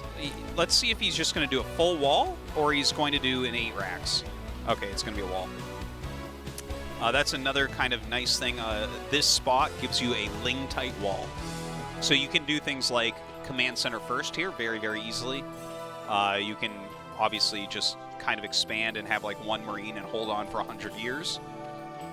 Yeah, so yeah, this is looking decent for him as far as that starting position goes. In fact, I think technically all 3 spots have a ling-tight wall, but the top left one, your Marines pop out on the outside of it. So top left, it would kind of... Oh, yeah, I guess that would be... Yeah. Like, maybe if you're going mech, it's okay. You pop one Marine out and then run him behind, and then you're fine, I guess. Right. But it's not optimal. That would probably be the worst starting spot for a wall. So we've got the hatch coming down now. TVZ has gone through many evolutions as far as the way people have approached it. But generally speaking, it comes down to the Terran trying to push out, assuming we go into a late game, and the Zerg denying it and eventually trying to tech into Dark Swarm, unless the Zerg tries to end the game right away. But there's a lot of different ways that Terran can approach this. There are a lot of ways, and even like seeing the gas here, that makes me think it'll be mech, but it does not have to be. Yeah. It absolutely can be a 1-1-1 build. So mech has always had a funny history in StarCraft because Protoss is one. I'm sorry, Terran is one of these races that has this unique feature where you really kind of go for 2 completely different types of unit sets. You can go for stuff coming out of factories or stuff coming out of barracks. Yeah. And both the unit compositions are quite strong and have different features about them that make them, there's certain ways you can exploit them. But traditionally, Terrans would say that the best way to play this matchup was to go into bio. And the mech play was always... there was a lot of different opinions going around in StarCraft when mech was getting used more and more, right? Because people were saying, well, which one's actually better? One of these actually has to be better than the other. And it seems like after over 21 years, we can say that you can actually just do both. They're more different than one is truly better than the other. You can do both. You can also go into bio is and a little bit more timeless. Yeah. Like, the bio kind of always works, whereas... the mech plays have had to evolve several times. Yeah. And the current iteration of mech that we're on, other than the switching into mech, which has gone a little bit out of style, is like a very Goliath-based mech. Right, and it's an expand Goliath build, which I actually think is one of the easiest builds to do. It's one of the easiest builds in the whole game. Yeah. It's insanely easy. If you were like a beginner and wanted to learn Terran, I would absolutely give you this build. Yeah. And just say, take this and run with it. It kind of covers all the bases. There's not as lot. For instance, I think one of the hardest builds to teach a beginner is just Protoss Fast Expand. Against Zerg, it's just like there's so many things you just have to know and be doing at the same time. Yeah. Or you'll just get killed. Sure. Can't disagree with anything you said there. Okay, so this is getting a little bit interesting already. Let's see if he throws down a second factory. I really want him to not throw down a second factory. What are you looking for here? I'm looking to see the build I heard that he has, which is a 1 factory Goliath into bio, which... So, we've had... And that's what it is, I think. I'm pretty sure that's what it is. Holy crap. So is this good because the Zerg doesn't expect it? Or is it just a smart switch because you force them into 1 unit composition to defend against and then you switch it? By the way, guys, historically, we almost never had mech and then switch into bio. You would have bio, and then you would stop after 1-1, and then switch into mech and do that flash exhaust Way style. back, there was a weird, like, 2-factory Goliath bio timing push that appeared in the Kespa days for a little bit, but it wasn't widely used. Right. Here, this really looks to me like it is exactly what I was talking about, which I'm so excited to finally see. But yeah, it's definitely you wouldn't expect it. As soon as you see Goliaths, you start preparing to play a certain way. And the thing is, I believe what we'll see here is he'll go 5 racks and +1 real quick behind his Goliaths. And the thing, Goliaths are kind of nice because they reduce the amount of turrets you need. It does trick Zerg a little bit. Yeah. It's like if you start playing Hydra and then they come out with a bunch of bio, you're going to feel pretty silly. Right. You know? Oh, this is so cool. I'm so glad to have seen this. Yeah, I've never seen this before. Oh my! Well, I haven't either. I literally, Scan sent me a screenshot when they were walking around with the camera during the ASL qualifiers in Seoul. Yeah. They went over his screen, and Scan noticed that there was like Goliaths and 5 barracks, and he's like, "What is this?" And so, like, I've been waiting to see it. I like scour his stream, but I haven't seen it there yet. I wonder if this is more of a technique that's strong against Zerg, or it's like a build from a certain era that's going to work now because Zergs aren't comfortable with it. You know what I'm saying? Well, it's not from an era. It's a brand new build. But that's what I'm saying. Yeah. It's for this era. Oh, sure. Yeah, no, it definitely could be. Like, look at this. You're going to see 4 Goliaths here with the mutas and be like, yep, this is normal. Yeah, he's meching. This is normal. You're going to turn around. Bio's going to come out. You can't get in. Like, you don't want to attack that. Yeah, the Goliaths are so strong that there's really no reason to try to poke in with mutas over and over. You're going to eat so many missile hits. And here come the barracks. Well. Look at this. Yes. Guys, this is why this game is still played. And there's still intrigue and fascination with it. I'm getting chills right now. This is brand new, everybody. Yeah. Like, I keep on top of Terran stuff. This build is fresh out the oven. Yeah, this is really exciting. Really exciting. And the thing is, he's scanning around. He's seeing what's up. That's a macro hatch, okay? Yeah. There's a macro hatch, and he sees Hydras being made. That's totally fine. Oh, he sees a medic! That's all you need to see. He sees a medic! That's all you need to see. Oh, that's a huge scout. That's a huge scout. There's no moment where you would just have a random medic with Goliaths out. No, there is not. So he knows there's a switch. See, he's sending this in. He's like, what is going on? He sees the +1. He knows. All right. Oh, chills. Chills on out both of the bag. sides. Really cool. Good scout there. Dude. This game. I love it. So crazy. I love it. But that was a great scout. Definitely, if you ever do this again, don't make medics out of that first barracks. Well, the thing is, you want to make your medics early to gain more energy. That's true. So I understand in that regard. But yeah, he's being punished for it because now Don Shin knows way ahead of when he wanted him to know. Now, granted, he only figured it out about 45 seconds before the push actually came out. So makes a difference, though, for sure. Yeah. Seconds really turn into a lot in StarCraft. And so, is he going to have lurkers in time? It appears that this is also intended to just, correct me if I'm wrong, but you just want to try to kill them with this build, right? They're coming out with a timing attack, and you're trying to pull the rug out from under them, right? I believe that this is like a very big attacking build. He's not building into the later game very well. Like, the only later game thing he has going on is an eBay upgrading, right? Yeah. So we don't really see what's in his main base. He might be going to vessels. He might not. But if you're going to build for a longer macro game, you need to get +2 in time, and you need vessels out. That would be, otherwise, you're just like trying to kill them before they know what's what. Right. Okay, so yeah, he is teching towards vessels. He has a science facility, which means he can start his +2, and that means that you can really do whatever you want with the build, kind of. Yeah. Right. Like you can get into a normal game from here. Queen's Nest is starting, which is signaling that we have a Zerg that wants to get into Hive Tech. And when moments like this, what you want to watch is how much damage can Terran do before the consume upgrade finishes on the Defiler Mound. Yeah, well, the Hive is pretty late, really, when you look at it. It's very late, the Hive. There's a lot of time here for Terran. Yeah, he really does have a lot of time to do what he wants, and I think what he's doing right now is waiting for a vessel. Now, he's sending out those 2 Marines just to try to spot where the army is, because what this could be very weak to is a giant counterattack moving out. Of course, he has enough barracks and a bunker that, like, he can maybe fudge it. but you really do have to be careful about those counterattacks. Okay. Lurkers. By the way, hold position lurkers, if you're not careful, can be very devastating here. Oh, he knows exactly what's up. Look at this. Great Ling run in there. One thing about tanks is that even not in siege mode, they outrange lurkers. And speed is everything here. The quicker that Sari can get onto the Zerg side of the map and start doing damage, the better. Because when Dark Swarm's out, and again, it's a ways off. When that's out, there's not a lot you can do. But there's also, it's very tricky for the Zerg. It's very hard to ever try to engage this. The range is on the Terran side here. Well, you don't have defilers, so the siege tanks actually are going to rule. Oh, but he actually moved so far forward with those siege tanks. He's going to lose those two. Look at, oh my god, Sari is getting so much value right there. Yeah. Great engagement for him, even though he lost the 2 tanks. Now, all Zerg's trying to do, again, is buy time.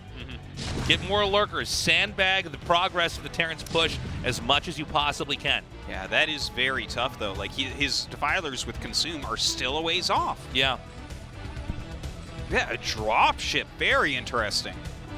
Yeah, the dropship is an interesting choice here. What he wants to do is try to force the Zerg to have attention elsewhere, and then maybe that'll loosen up the defenses over here at the entrance. He's trying to utilize that high ground advantage here, the missed shots. Wait, what is this dropship doing? Yeah, I'm not sure. Now, the counterattack is pretty smart because... oh, look at the SCVs coming to choke everything up, too. Yeah, great play. He's quick repairs there on that bunker. Wow. The tank coming down here, I think this might have been a mistake here for the Zerg. It looked, though, like it was going to work. He just needs to keep scanning this. Beautiful hold by Sari. Beautiful hold. And now there's nothing left to stop him. Yeah, he's going to barrel through. Yeah. This should be the end. Had that counterattack done more damage and maybe put Terran on one base, it might be a different story. But now the progress is here. The Hydralisk Den and the Spire unfortunately placed in a push like this, Artosis. Well, that's... you can put it there against mech openers, you know? Yeah. But, wow. Really well done here from Sari. Okay, so this is going to be the last of the lurkers in a second here, but hold up! Pretty good counterattack. Great targeting, though. Oh, my God, he loses so good. Everything of value. Sari has not taken much damage other than losing a few SCVs and holding that. And now the Hydralisk Den is going to go down. And just a few more reinforcements coming in here. Things were thinning out for the Terran, but it looks like it's just barely going to be enough. Yeah. GG. Wow. Great game. Oh, and he randomly killed a base over there? I didn't even know existed. We didn't even catch that. Okay, that was a sick game. Finally get to see the build. This is a great day for me. It's actually, all of our games have been awesome. They really minus have the been ZBZ. good. Well, at least we learned something. Yeah. You know? So we got a PVT coming up, Artosis. Oh my God, Sari versus Best could be a very nice match. Yeah, and I think Sari could take it. It is a possibility. Best is supposed to take it, but we've been talking about this a lot. Best is almost always supposed to win, and a lot of times he hasn't been doing it. That is very true. He's definitely favored against Sari, but Sari, again, he has a big range in his play. Yeah. He has a lot of different builds up his sleeves, so I'm just excited to see how they both want to open on Sylphid. It's going to be a fun game. And again, I don't know who's going to take it. Kind of rooting for Best. I'm always rooting for Best when he's playing, but Sari's looking really good. And I love that Sari brought a totally fresh new style. Oh, yeah. That was awesome. This game, we keep learning more about it.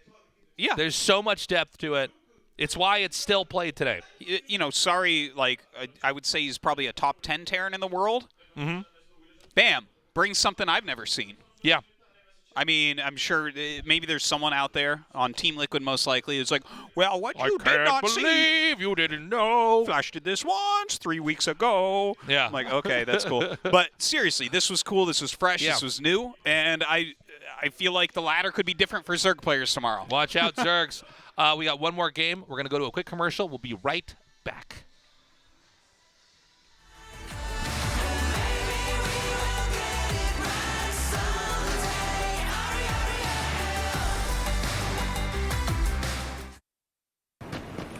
울트라 기어로 부드럽게 이긴다. LG 울트라 기어 게이밍 모니터. 취했나?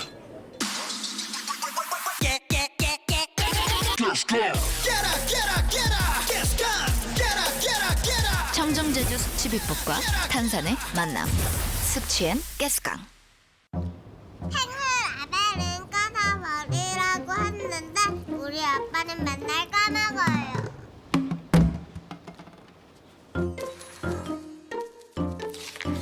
라벨을 떼지 않아도 오키. 라벨을 없앤 아이시스 8.0 에코. 따는 순간 분리배출까지. 지구에게 오키, 모두에게 에코. 라벨이 없는 아이시스 8.0 에코. 숙취 이제 탄산으로.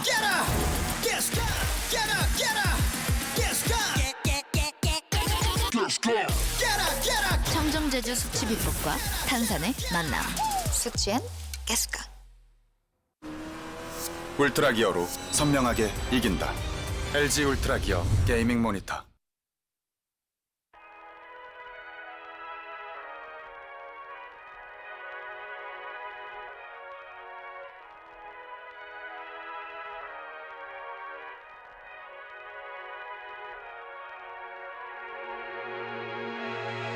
Try to trace it back when it started, to the moment we lost what we were. When I loved you too sounded so heartless, when your kiss almost felt like a curse.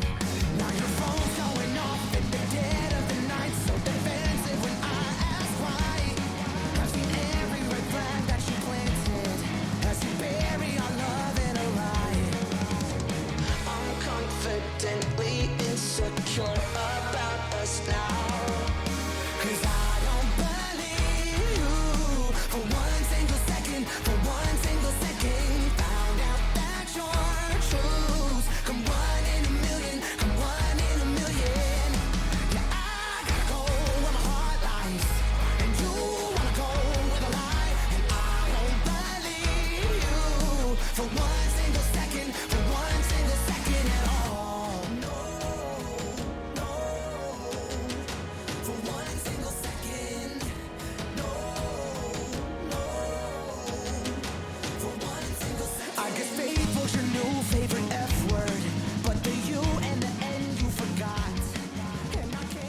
ASL 시즌 9 Refresher.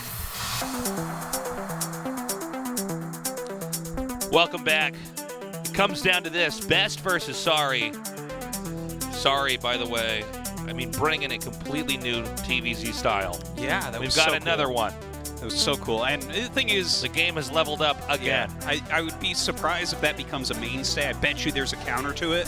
There has to be. Yeah, like probably if you think they're doing it and you rush into Defiler, it looks like it would be very weak to that. That's kind of my What if you guess. just surprised him with Guardians? Seems like the vessel comes out very late with that Well, build. you have like 6 Goliaths or something with range, so I feel like that's not that good because you can make some more Goliaths to help that. But what if you put those Goliaths over the expansion on the high ground where they can't be hit? Is this what it's like to cast PvZ with me? Yeah, this is. I'm like, I'm probably tasteless. saying it's like so off. You're like, you have no idea. No. I'm like, yeah, Guardians just aren't that good against Goliaths is the problem. So I feel like Goliaths are actually almost a better counter. Agree to disagree, Artosis. Okay, we'll do that. I'm just saying, you guys might want to try making ghosts, okay? Anyways, guys, our PVT's ready. Let's go. 시즌 9. I forgot to get the water on our break. All right. Dry mouth time, Artosis.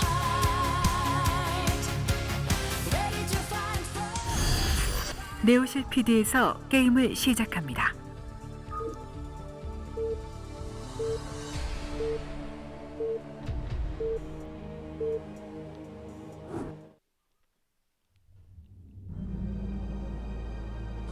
Cool. All right. Very reasonable positions here for Sari up at 12 o'clock with Best down there in the bottom right. Makes it a little bit easier to defend against Reaver and stuff.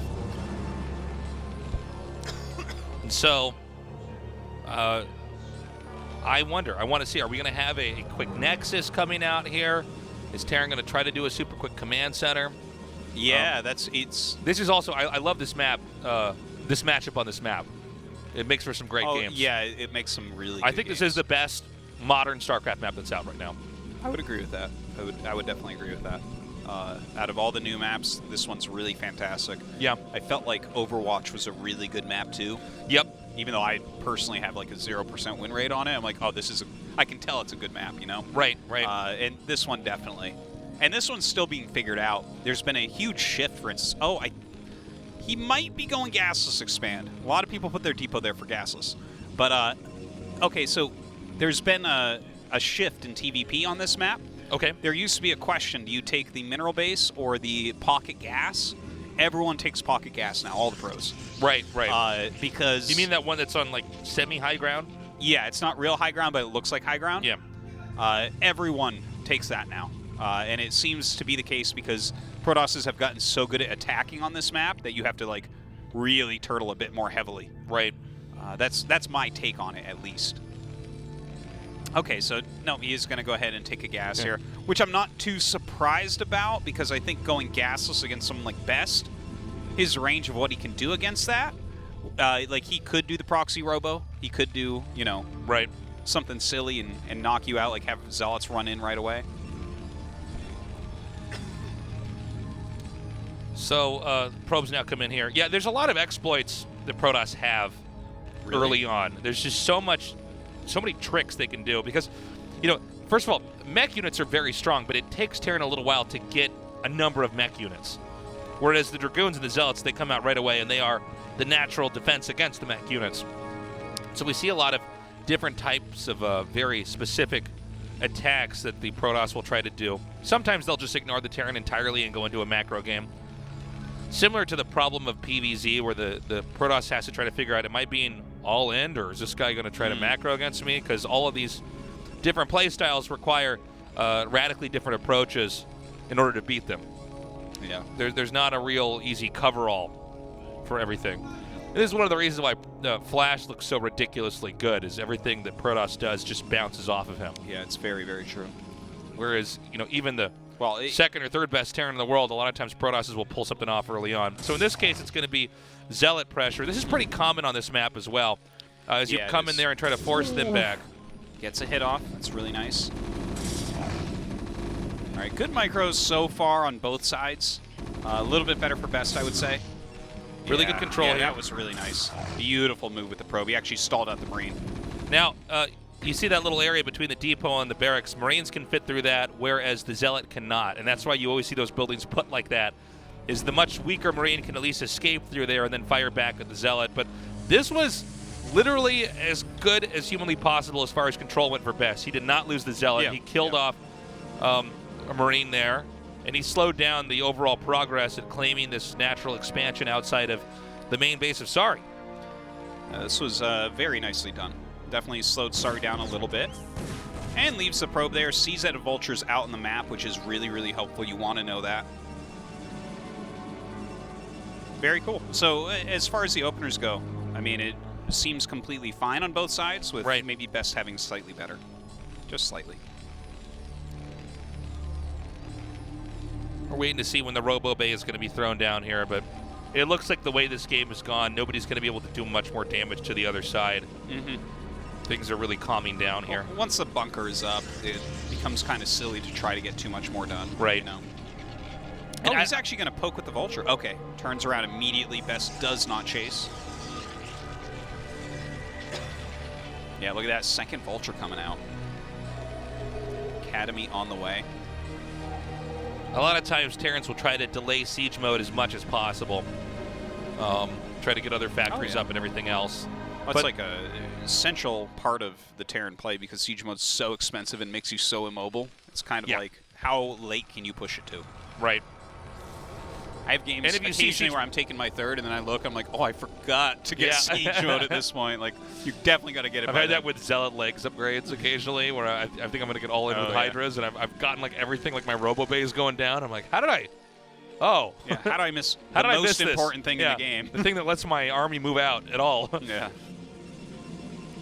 And so, so far it appears that Best is going to go for a very passive play. We may see Shuttle Reaver. It's just very common now for people to throw that in.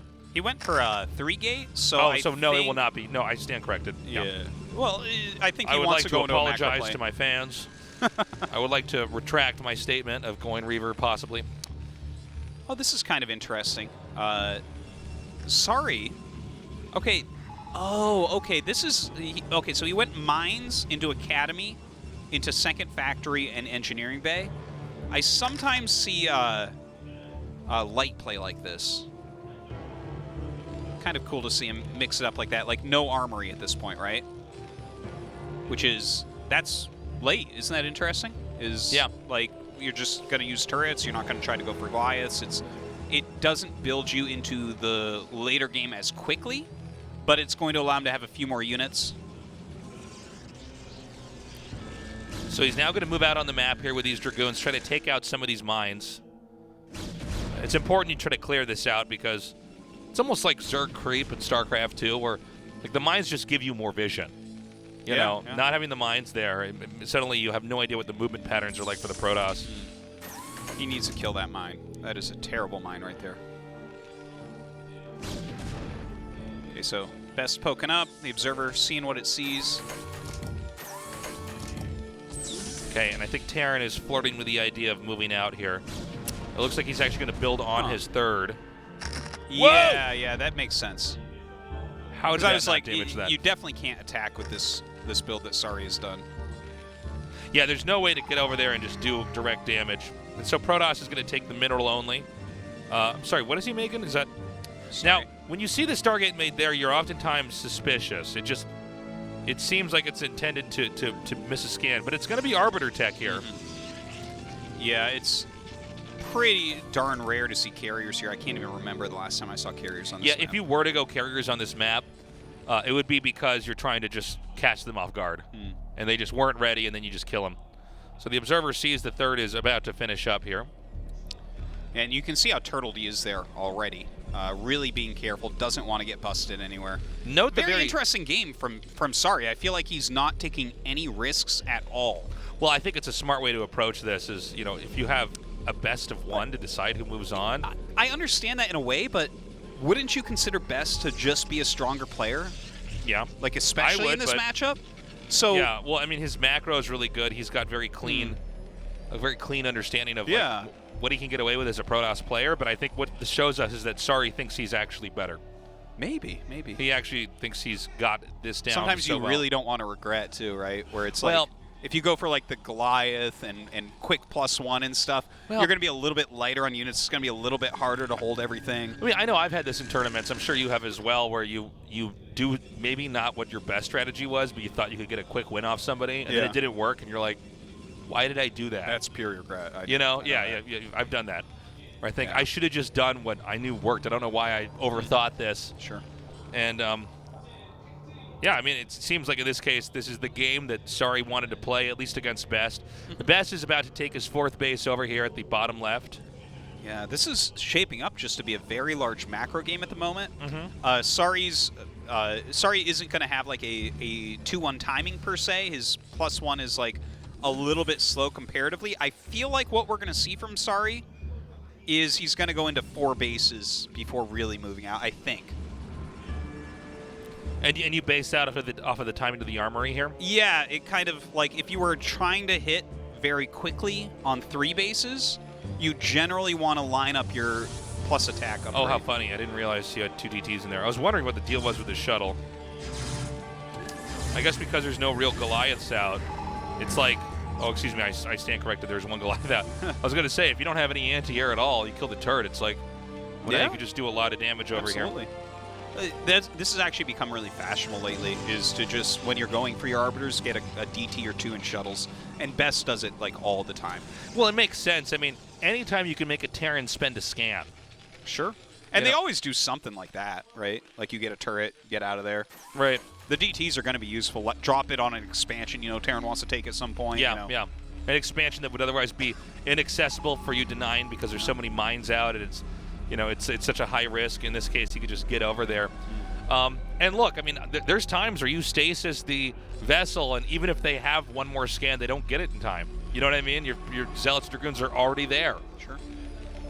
Terran mech units, when the Protoss army is actually on top of it, they start to die pretty quickly. And so far, he's basically macroed up a perfect game. Stasis should be finished now, and he's probably upgrading recall. I don't know where the first Arbiter that was made. That was the second one that came out. Yeah. I thought it was right there too, like right near the natural. Yeah, I didn't see it though. Oh, okay.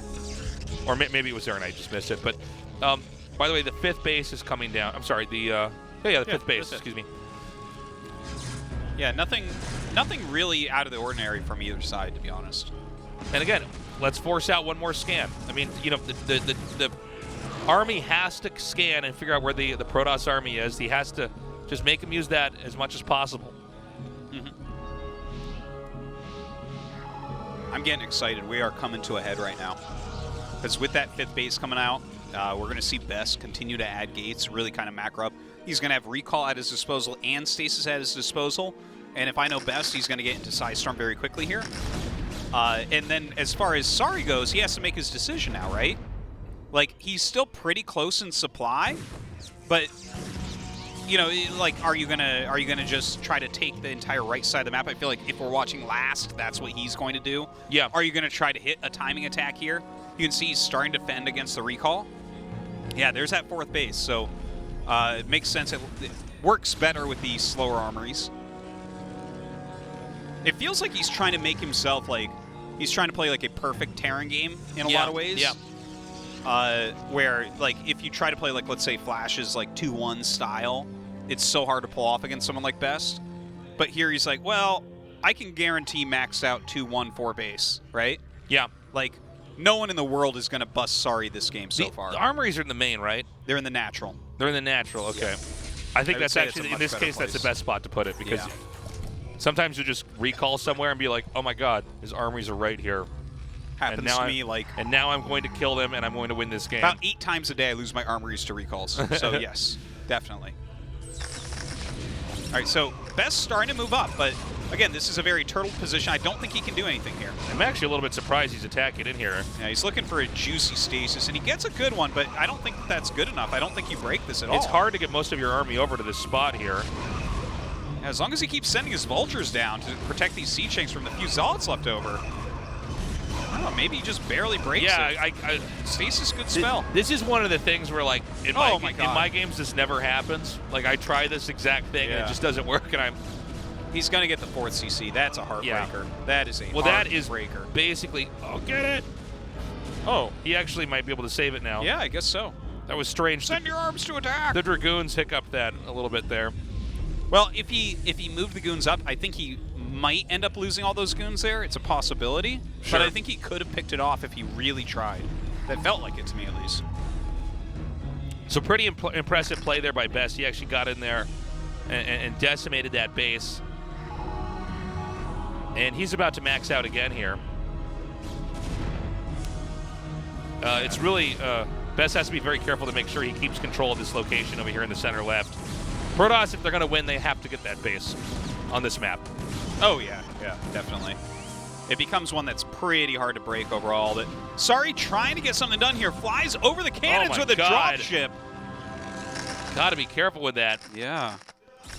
This is I the don't know right... if that dropship's going to do very much more now. Oh, there's nothing at the 5th. Oh, this is one of those funny moments. Or the 4th, rather. Yeah. Okay, he gets that. Okay, he's chased that out now. I would send an Arbiter after that.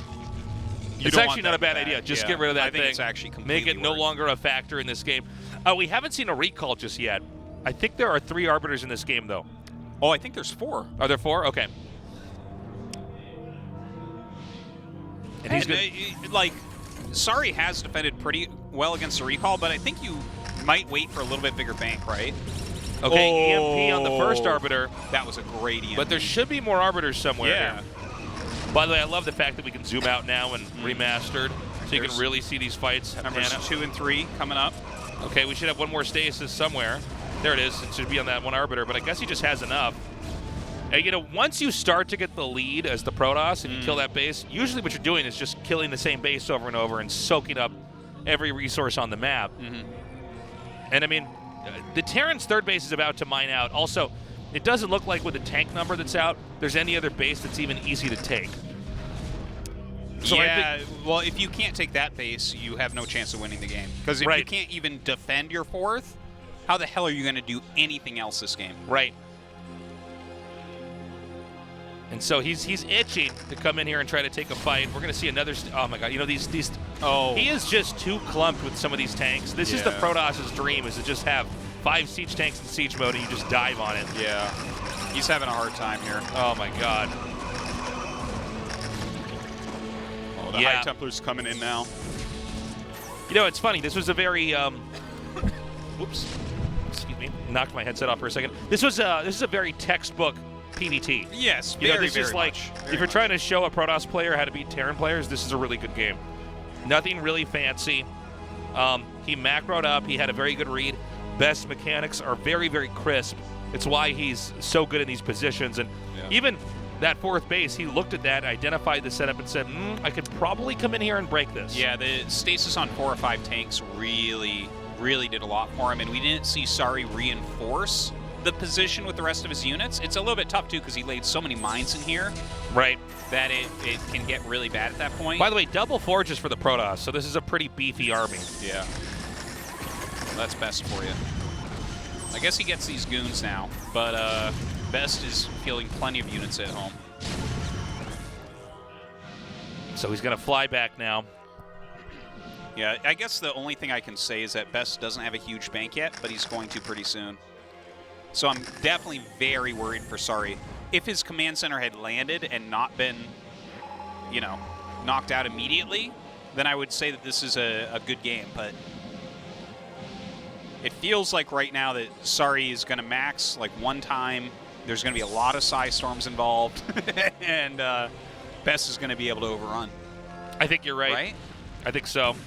You can see Best is looking for an opener, but it's actually, there's no point even trying to attack that third. There's nothing there. You need bases, not just generic map territory. Okay, so he's coming through now. Again, you know, with these tank clusters, that's all you need to do. Oh, the mine drag as well here. So many Zealots coming up. Not enough Vultures to hold on. Yeah, and now we're going to have Psy Storm sprayed down. Yeah, so many Zealots left over. This might just be GG right here. I mean, he's once again taken out of oh, sorry. That's actually the his third is dry. Yeah, yeah. This is one of the problems with taking that as your third. It dries up so quickly. Yeah. Oh, my God. Doesn't even care about those 2 Zealots. Yeah, and now there's just no way for Terran to come back. It should be physically impossible. He's got nothing left. But Best coming through here with a really strong you know, ground control game. Yeah. Very well done. And well deserved. Terrible stasis, though. Yeah, that was ashamed of that stasis. GG. And Best is our second survivor. He moves on. Well, you know what? Well deserved. Really, those are the 2 big name players from the group. Best, of course, one of the absolute top Protosses in the world. You're always expecting him to go through. And then Soma, a.k.a. Choshim Zerg. Yeah. He's just so hot right now. He's the guy. He is the guy for Zerg right now, in many ways. So I think we got the 2 players you'd want coming out of this group. Yeah. As much as I want to see more of Sari's play. Well, Best is a great player. I'm curious if we're ever going to see him major success.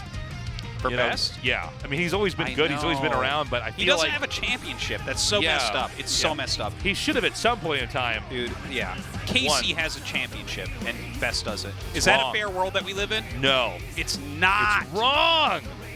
Best needs a championship. And the president isn't even doing anything about it. 24 경기 모두 함께 하셨습니다. 오늘의 두 번째 16강 Our second player to advance to the round of 16 from Group E is Best. Congrats. Thank you. 저버리지 않았습니다. 오늘 쉽지는 않았지만 이렇게 16강 진출 다시 한번 읽어내셨는데요. Looks like your 소감이 fans put their 어떠세요, trust in you and you've done it. You've managed to get to the round of 16. How do you feel? 조금 아쉬운 부분이 많이 있었어요. 제가 이제 고질병 I feel a lot of things right now. A little bit of disappointment.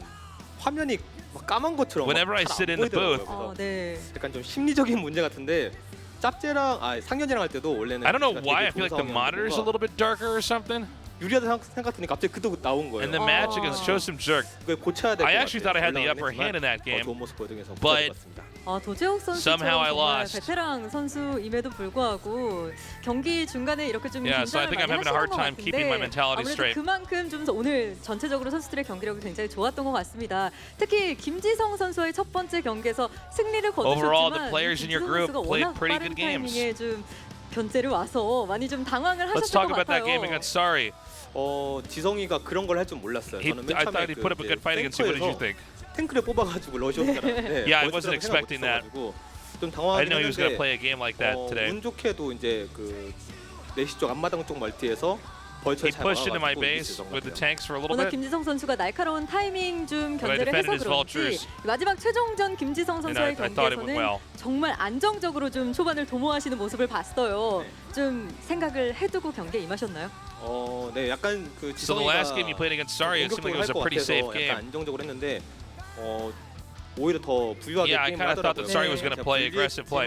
그래도 But I was wrong. He was pretty greedy. 잘 따라가면 할만하겠다 싶어서. I think I started a bit. 200병력 모아서 with a little bit of a disadvantage, but I managed to pull 전투마다 through. 승리를 거두는 도재욱 선수를 보면서 정말 그 전성기 때 물량의 도재욱 선수를 보는 듯한 느낌을 많이들 받으셨을 것 같은데요. seems like 자, the 이제부터 production 도재욱 was really 선수의 good back 시작이라는 there. 마음이실 것 같아요. You were really able to macro well, 자, 16강에 임하는 especially in that final 각오도 match. 보여주시죠. 일단은 24강을 제가 Anyways, what are your 깔끔하게 determinations 올라오고 moving forward in the 싶었는데 tournament? 그렇게 되진 못했지만 그래도 제가 부족한 부분들 많이 보완해서 16강에서 좀 더 좋은 모습 보여주고 I actually wanted to get to the round of 16 with 2 clean wins, so I'm a little bit bummed out that I ended up losing. But anyways, I made it to the round of 16. I'm going to work really hard to have some great games. Please keep supporting me. 함께 보시죠. All right, let's see the match results. I like best queuing that in. It's been the way they've been doing it. All right.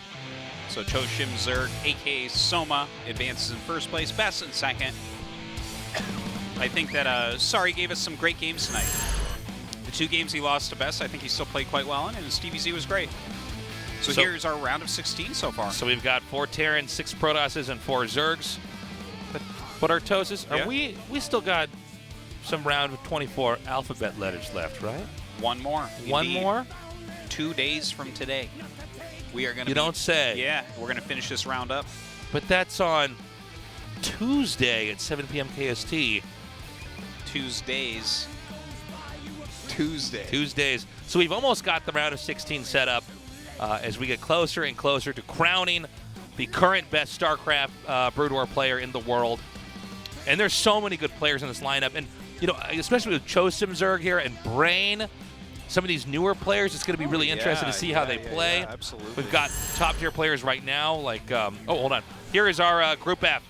Mini, Barracks, Rush, and Queen. Yeah, that's an exciting group as well. There are some heavy hitters here. Barracks is a very solid Terran at the moment. He did really well in the Caster Muse StarLeague. Of course, Mini is Mini, and Queen is Zero, and Rush is an amazing Terran. Artosis, I know you're excited by these Terrans, but these guys are basically stormtroopers, okay, here with Mini and Queen. All Dude, right. Rush has a real shot here. Oh, yeah? He has a real shot getting Oh, out of this okay, is he a red stormtrooper then? That's cool, He Artosis. is, yeah. No, he's one of the ones that guards the Emperor. Pretty cool. Well, you haven't seen the new Star Wars movie where some of the stormtroopers now have like swords and then like rocket packs. There's a reason why I haven't Rocket seen packs. those movies.